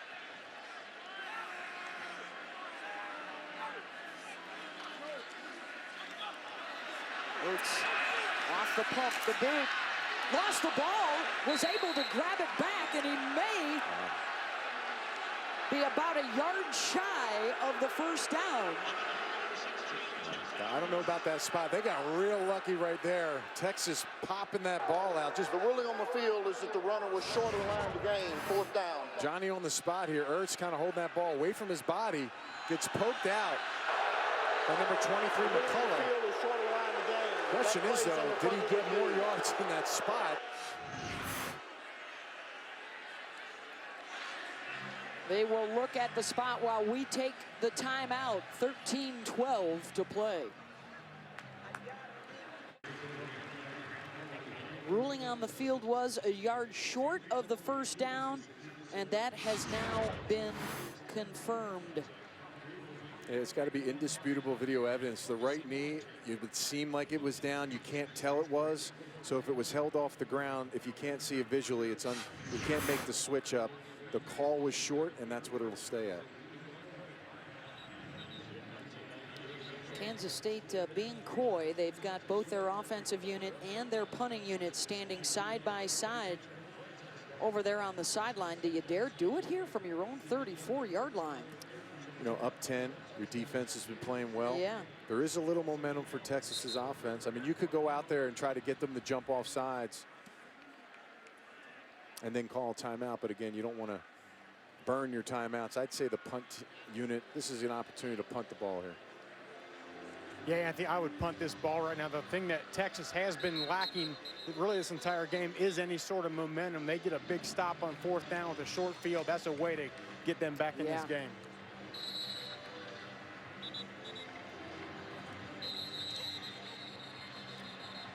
The offense is going out there with Jesse Ertz. And they're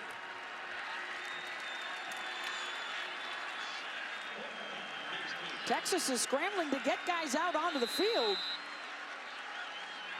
They're going to go for it on 4th down from their own 34-yard line. the line judge on our side stepping on the 35-yard line, which is the area they need. If he marks the spot, it's going to be enough.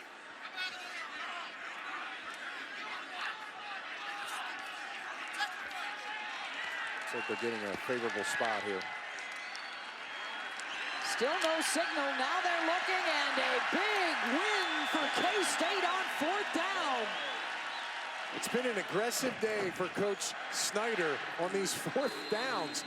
Didn't matter where on the field they've been today. 30 going in. He's called it 3 times in a row. 3 for 3, Beth, I believe, today. And this offensive line needs to be credited. You put it in their hands to get the push, and they've done it 3 times.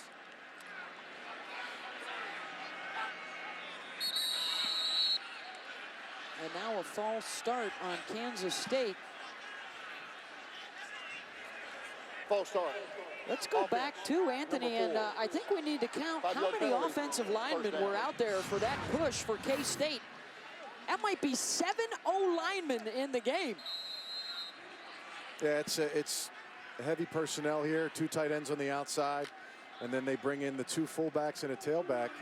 It's a loaded backfield, and they get the push. And excuse me, it's 2 for 2 today on 4th downs, and that's been the difference, Beth, in continuing these drives. And just as critical if they can continue the drive here. You're playing keep away from that lethal Texas offense, which coming into the day was averaging 38 points per game. That's about 2 touchdowns more than they were a year ago.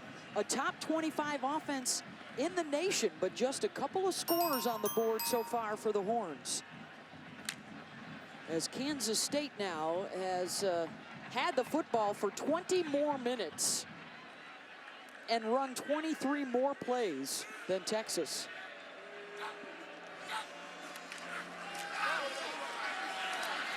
Look at the patience for Jesse Ertz and the legwork across midfield. Justin Silman got the hat on Jefferson. And they're basically using their pass rush against them. The defensive ends, watch them run up the field, just taking themselves out of the play. You got one-on-one block. There's number 46, Jefferson, unable to make a play there. Doesn't really get blocked. And Ertz continues to beat Texas's defense with his legs. Anthony, the worst place on the football field is a yard past the quarterback on your rush. You said it. They're trying to be aggressive. They want to make a big play, get their defense, their team back in this game. And again, Kansas State takes advantage of it. 16 yards on that run for Ertz. Silman with a spin, dancing around just enough to get back to the line of scrimmage. Well, celebrating its 12th year sponsoring the field goal, the Good Hands field goal nets. Allstate makes contributions to participating universities' general scholarship funds for each field goal and extra point kick. To date, Allstate has contributed millions in scholarship funds. Jesse Ertz, 175 yards passing for a touchdown, 16 for 75 yards rushing, and a couple of scores today. And Bouchel's trying to wonder, you know, how much time's left here, because I got to get on the field and get a chance, and he just doesn't have many chances at all. Not even a chance to throw some deep balls today. Play clock down to 1. Just did get the snap off. And a flag behind the play as Ertz runs out of bounds.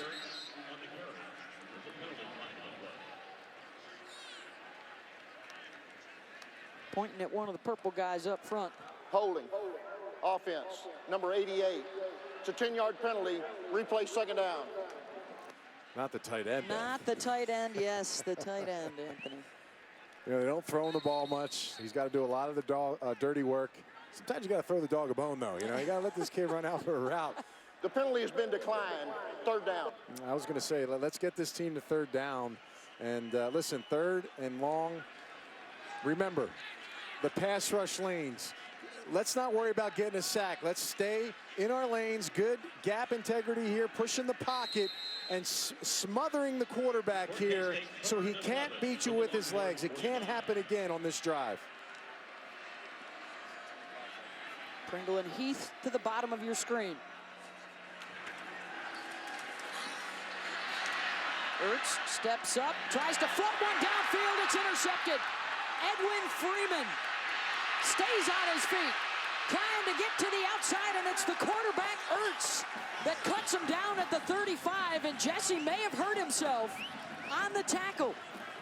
It's his first critical mistake he's made today, and the one time he hasn't run, he should have taken off and ran on this one. Watch this hole on the left side open up wide. Once he steps up, you go to the sidelines, get the first down. Now he throws an awkward throw across his body and flicks it up all arm. Freeman, nice job being in the right spot and taking this one.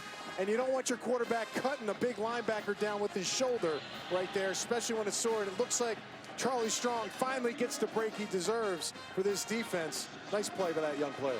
Just 4 turnovers for Kansas State through their first 6 games. And now the Longhorn defense has taken it away twice. 33 yards for Freeman on the INT return, and it's a short field. Don't be surprised. After a big turnover, you take a shot, try to get this defense on their heels. Foreman stuffed. Just did get back to the line of scrimmage. That's Elijah Lee in his 20th consecutive start today. He's on the Butkus watch list.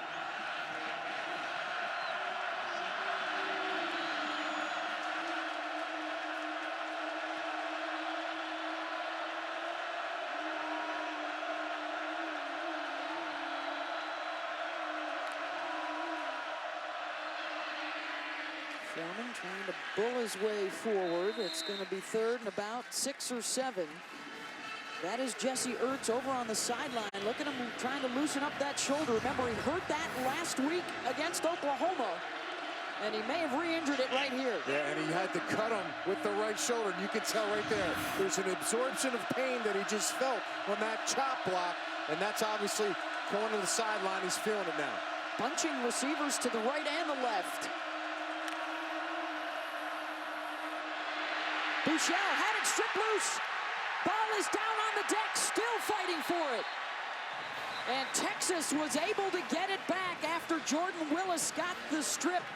It was Bouchel recovering. There's a reason why he's the #1 sacker in the Big 12 and TFLs. Look at him rip on the outside. 6'5", 270-pound, gets his right arm and pulls down the back of the ball. Unbelievable. How does Kansas State not fall on that heads-up play by Bouchel there on that fumble? Loss of 11, it's 4th down and 17. And Texas will go. And now they're going to get the timeout. It will be their first.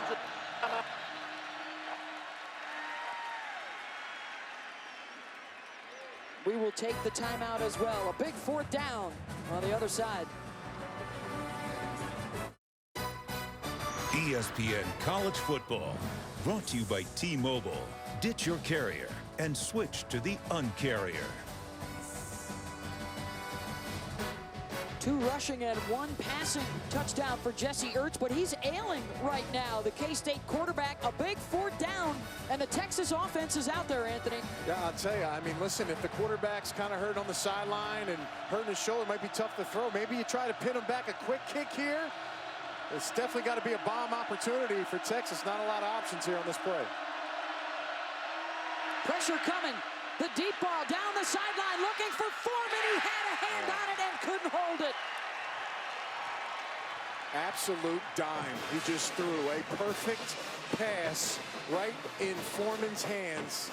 Monty Foreman running down the sidelines. He just can't concentrate, pull that in. Watch the ball come down. I mean, literally right in his hands. A nice job by the DB swiping it, but you got to get that ball, pull it into your body. Missed opportunity for Texas. They turn it over on downs.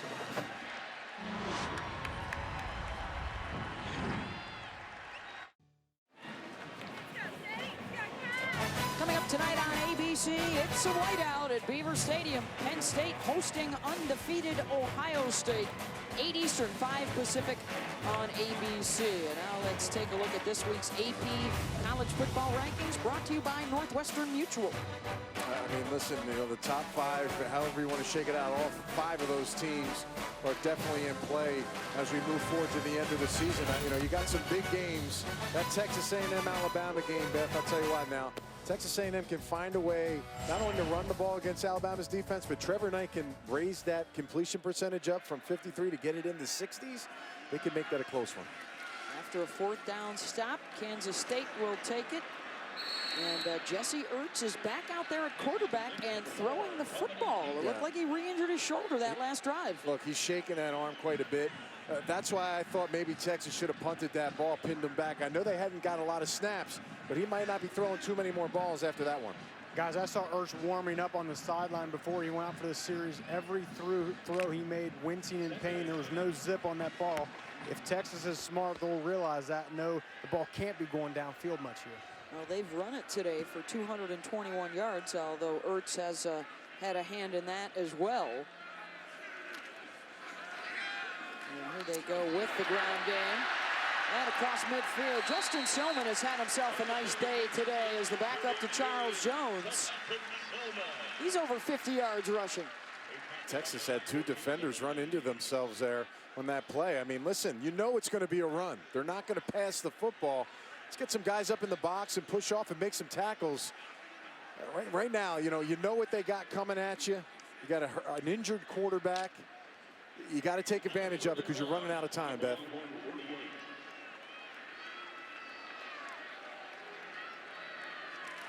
Third down and 1, and a good push forward. They've got it. Chris Cotter's got an Oklahoma State update for us. Did the ball come loose? Well, watch this pick right here by DeQuinton Osborne. Just snags this right out of the air. And big fella is looking to the end zone. Will he get there? No, taken down inside the 5, but he'll leave the scoring to the fellas more used to it, like Rennie Childs taking this over. So it's an Oklahoma State lead right now, 31-20, late third. Rule at this spot, first down. Thank you, Chris. Well, the ruling on the field is a turnover to Texas. The 3rd of the day for Kansas State coming in. They were one of the best in the country in ball security. Yeah.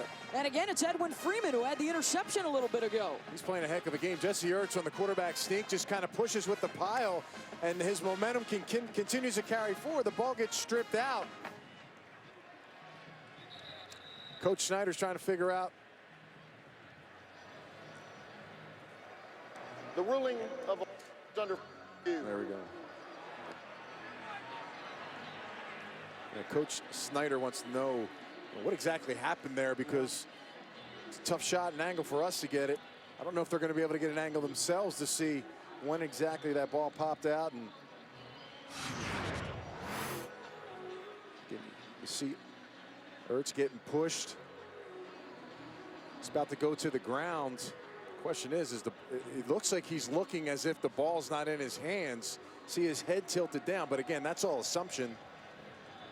And there's nothing there, Beth, right, that's going to be able to make you change it. Well, the key is the ruling on the field, which was fumble. Yep. Anthony, do you wonder if that injured right shoulder of Ertz, he can't hold on to that ball and squeeze it tight this stage of the game, knowing Texas is going to be ripping away at it? Yeah, you don't know what that pain is, and it could be shooting down his arm. You get that kind of that tingling sensation down to your hands, but it looks like he can't bring his hands up from the snap. And he's getting pushed with 3 guys behind him going forward. He's never maybe able to get the ball up to his body behind the center.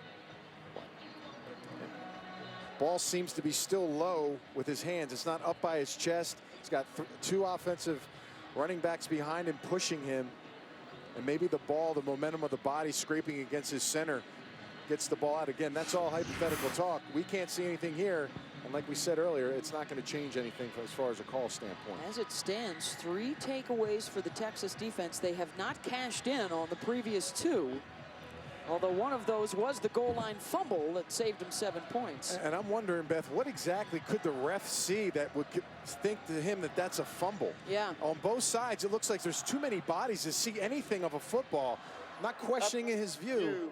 The ruling on the field, stand, first down. Again, just because a player picks the ball up and it's loose and a fumble, and we just assume it's, you can't assume. The ref has to see it to call it. Of course, we had no angle anywhere to even justify that call, so we're assuming he had a visual on that fumble. I'll tell you what, Edwin Freeman did a terrific job of selling that to the officials as well. So Texas has it back, down 10, 7:07 to go. That's the time they have to work with to try and stay above 500 on the season. Well, Texas gets a turnover last series. What happens? 2 runs, they don't get a first down, and they end up throwing it on 4th down and turning the ball over. They get another opportunity, Beth. You're down 10, 6 minutes and 45 seconds to go. You got to make some plays. With the true freshman quarterback, Shane Buechele, that was tipped. Intended for Oliver. I think it was Trey Deshawn who got a hand on it, and it's 3rd down. And it's just like that, Beth. 3rd and 6 for this offense. Got to execute. Kansas State right now has done everything they can to stop the speed of this tempo of this offense.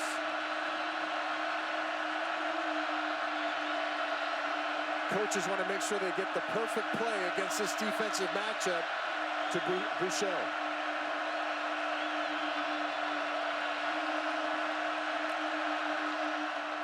And they're going to run for it.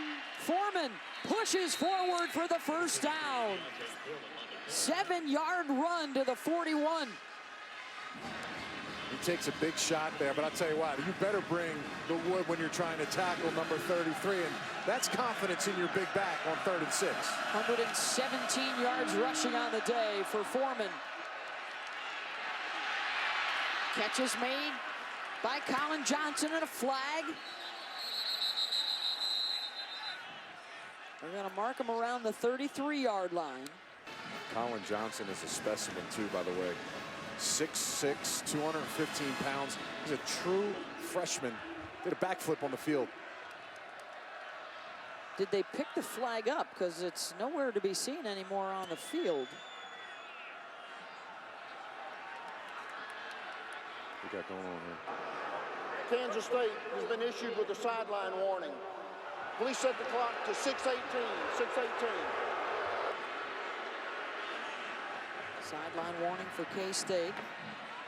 Looks like the line judge maybe tripped over someone or a coach on the sideline on Kansas State side. You see Charlie Strong pushing his guys back and making sure they don't get a warning.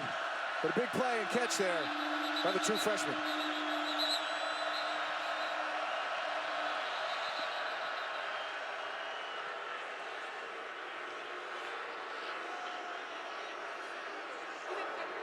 Clock started. Was that the issue? Please set the game clock to 6:18 and I said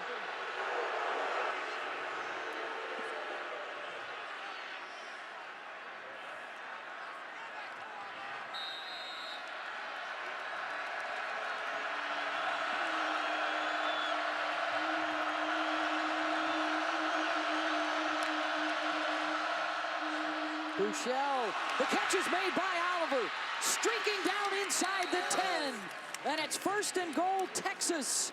As a strong safety, you live and die by the choices. Dante Barnett tried to go for the pick and deflection, missed it, big play.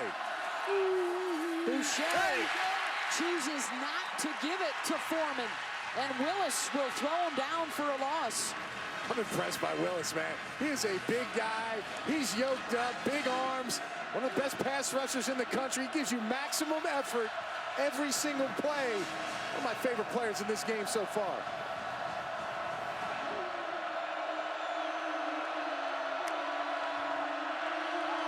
This time he will give it to Foreman. Pushing and shoving after the play. Let's see where they're going to mark him here with a 3rd down coming up. K-State will get some fresh legs in there. 3rd and goal from the 9. Well, they're going to have to get it in here. And they're down 10.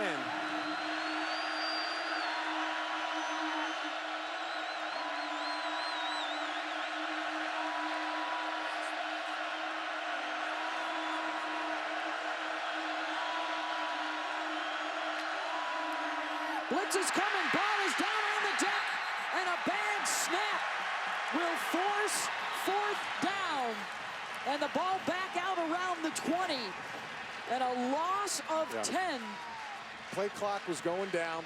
They were trying to get the snap count in the coverage. You watch the running back here. He goes up to the line of scrimmage. We don't show that there, but he goes up and has to give the protection. Well, that time taken, that clock's going down. They get a bad snap and pushes them back. Now they got to go for a field goal. 35-yarder, Trent Domingue.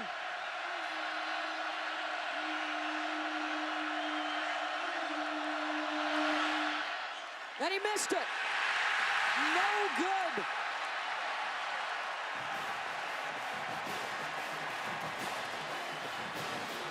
And instead of getting within a score, they are still down 10, 4:03 to play, and Texas is running out of time.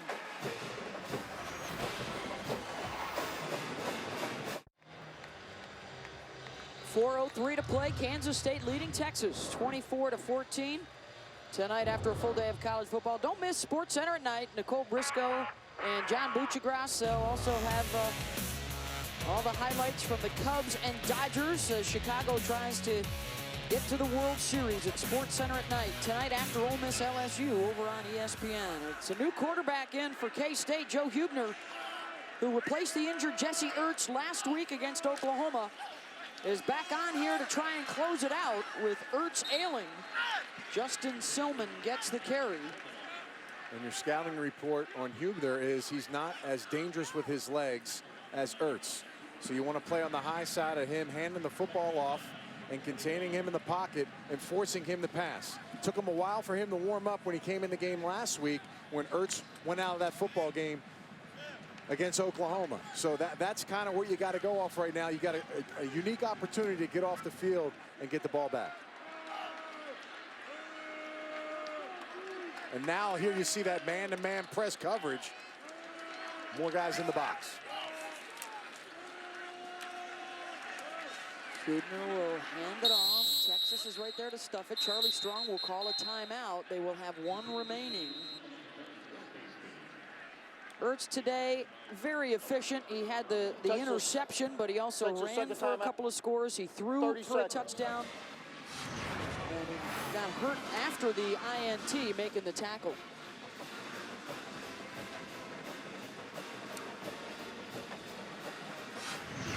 As efficient and effective as Kansas State has been at times tonight, working with their game plan, Anthony, it's also been a case of missed opportunities for Texas. They are +3 in the turnover department, but they haven't cashed any of them in for points. Yeah, you're right. And the big story here is Kansas State. They've dominated this game as far as time of possession. One thing I can say about Jesse Ertz, he's tough. I mean, he came into this game with a shoulder injury. You know, he had to make that tackle, which was unfortunate on that interception, but it's been his show today. He's taken this team on his shoulders. He's ran the ball. He's thrown the ball well above the expectation level, what I would think, because he's been an inconsistent passer, and he's definitely showed us that he's improved, even with the bum shoulder, and I give him a lot of credit today going against a Texas defense that, quite honestly, he's taken advantage of. 74% his completion rate today. Came in sub-50, did Ertz. So a nice job there. Now Huebner trying to run for the first down. He'll come up short. And a tackle by Chris Boyd. And they're going to be short here. They called a timeout last series, and they will get the last one. So it's 4th and 2. Punting unit will come on. Texas we mentioned takes their third and final game. Please set the clock to 3 minutes even, 3-0-0. So no timeouts left for Texas with 3 minutes to go and a punt coming. You can kick off week 7 of your NFL Sunday on ESPN. First at 10 a.m. Eastern, it's the NFL Insiders, and then at 11, Sunday NFL Countdown. It's all streaming on your ESPN app as well. You've got to go back to November of 1988. That's the last time that Texas lost a game with a +3 turnover margin. They had a dropped pass on the goal line. They had the dropped 4th down conversion earlier today, but still an opportunity for their quarterback and wideouts to get something done here with 3 minutes to go. And, you know, the lack of execution on offense is because of the fact that they haven't got many plays. Yep. I mean, that's been the big story of this game. Defense has been on the field the entire day. 55 plays so far for Texas. They came in averaging 85 per game. You know me and my bad math, but I believe that's 30 fewer opportunities. Nick Walsh's punt is away. Monty Foreman will let that bounce out of bounds. Just outside the 40. 30 yards on that punt. Shane Buechele, the true freshman out of Arlington, Texas. He's got an 80-yard touchdown pass today to Devin Duvernay. You're going to have to start taking some shots if you're Texas. I thought initially in this game, with the short passing game they set up, they didn't take as many shots down the field. After the turnovers, Beth, I thought it was a premium opportunity for this offense to take shots. Now you're forced, and this is Kansas State knows what you got to do in these situations. Duvernay looking left, buying himself some time, tries to lob it over the top, incomplete. But it looks like a defensive holding penalty is going to be called on DJ Reed on the coverage of Colin Johnson. Colin Johnson's a tough matchup. 6'6", 215. See some of the coaches saying that ball was uncatchable out of bounds. Pass defense, number 2. 15-yard penalty from the previous spot. Automatic first down. DJ Reed, I think it's their best cover corner for Kansas State. See the length of 9, a little shake. As the quarterback rolls, he turns up the field, and he's holding and grabbing him there. They could have called a hold there on the DB. Either way, there was interference.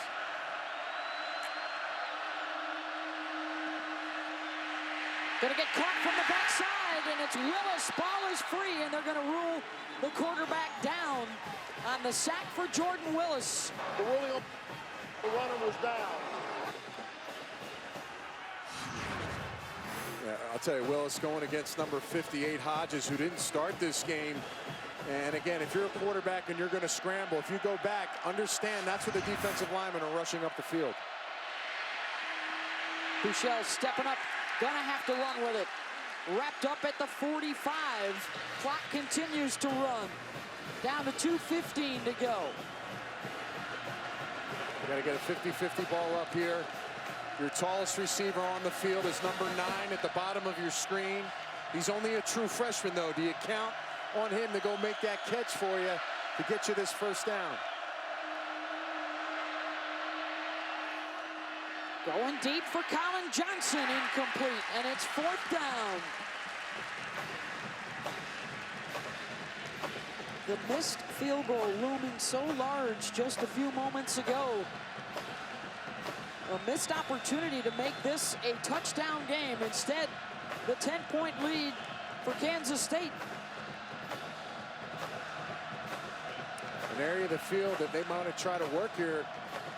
If they don't bring a blitz, maybe get the running back up the middle of the field and float one past the middle linebacker. Buechele to the end zone, contact, and a penalty flag is down in the secondary. And they get bailed out, and I think this is going to be a clear pass interference by Shelley. Receiver falls down. Pass interference. Defense, number 8. 15-yard penalty from the previous spot. Automatic first down. One thing about Burt, the wide receiver, he's the fastest man on the field. This kid wants to run in the 2020 Olympics. You see him get his right hand, kind of push him. Again, actually pulls his face mask also, so referee's right on top of it.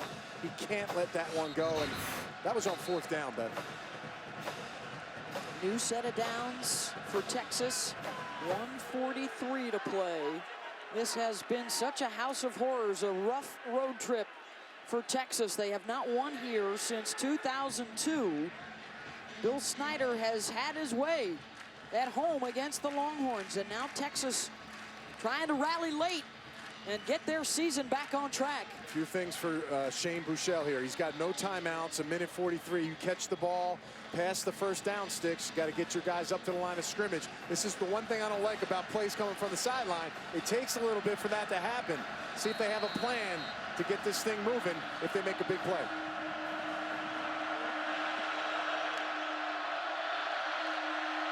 Buechele, they hand it off to Foreman. He wriggles free from a tackler and then taken down at the 27. That was actually a brutal play call, in my opinion. I mean, you can't hand the ball off. You're guessing you might be able to get it through those lines, but there's a lot of movement going up front, making a big play for Kansas State. Time of the essence with no timeouts left. They'll throw it underneath. Foreman making a play down inside the 10. It's 1st and goal, Texas. It's an angle route right in the middle of the field. That was a good matchup there. Everything's spread out. The middle's wide open. That's a good job by Sterling Gilbert calling that play. They're going to run it, and there's nothing there. I'm not quite sure why we're running the football, Beth. The clock is ticking. You got receivers spread out all over the place. Pass the football. The clock's now under a minute. You're wasting valuable time. You need 2 scores, not 1. Final minute of play. Buechele to the end zone.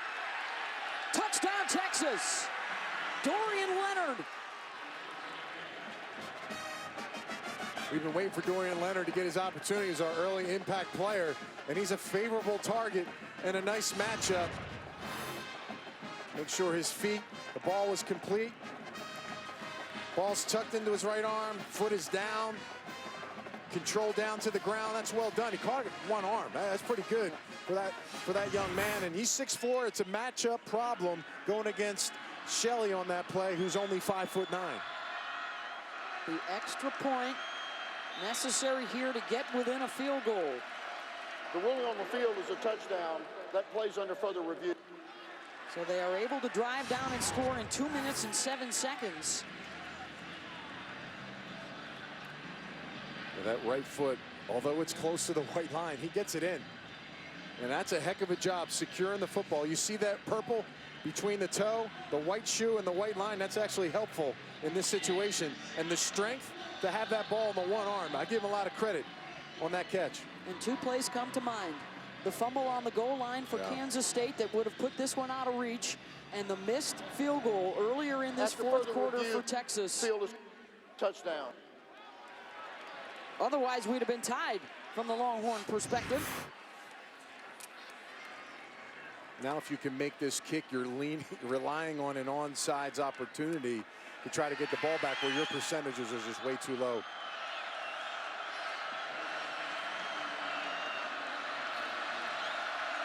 Trent Domain.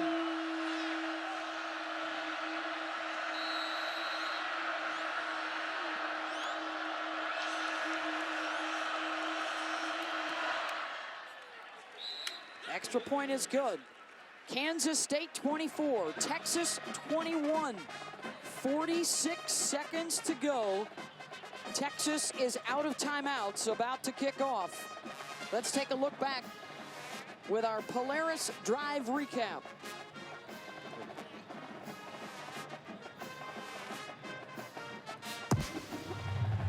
Dorian Leonard again. This route is going to run an in-cut. The top of the screen here. Going to run the in-cut on the back line. And they're just going to stay with him the whole time. Watch this. Gets around, takes the long route around the DB and keeps his foot in. Great concentration. It's well done. Good pass. It's a heck of a catch with 1 arm. Both sides will have their hands unit. Some good leapers.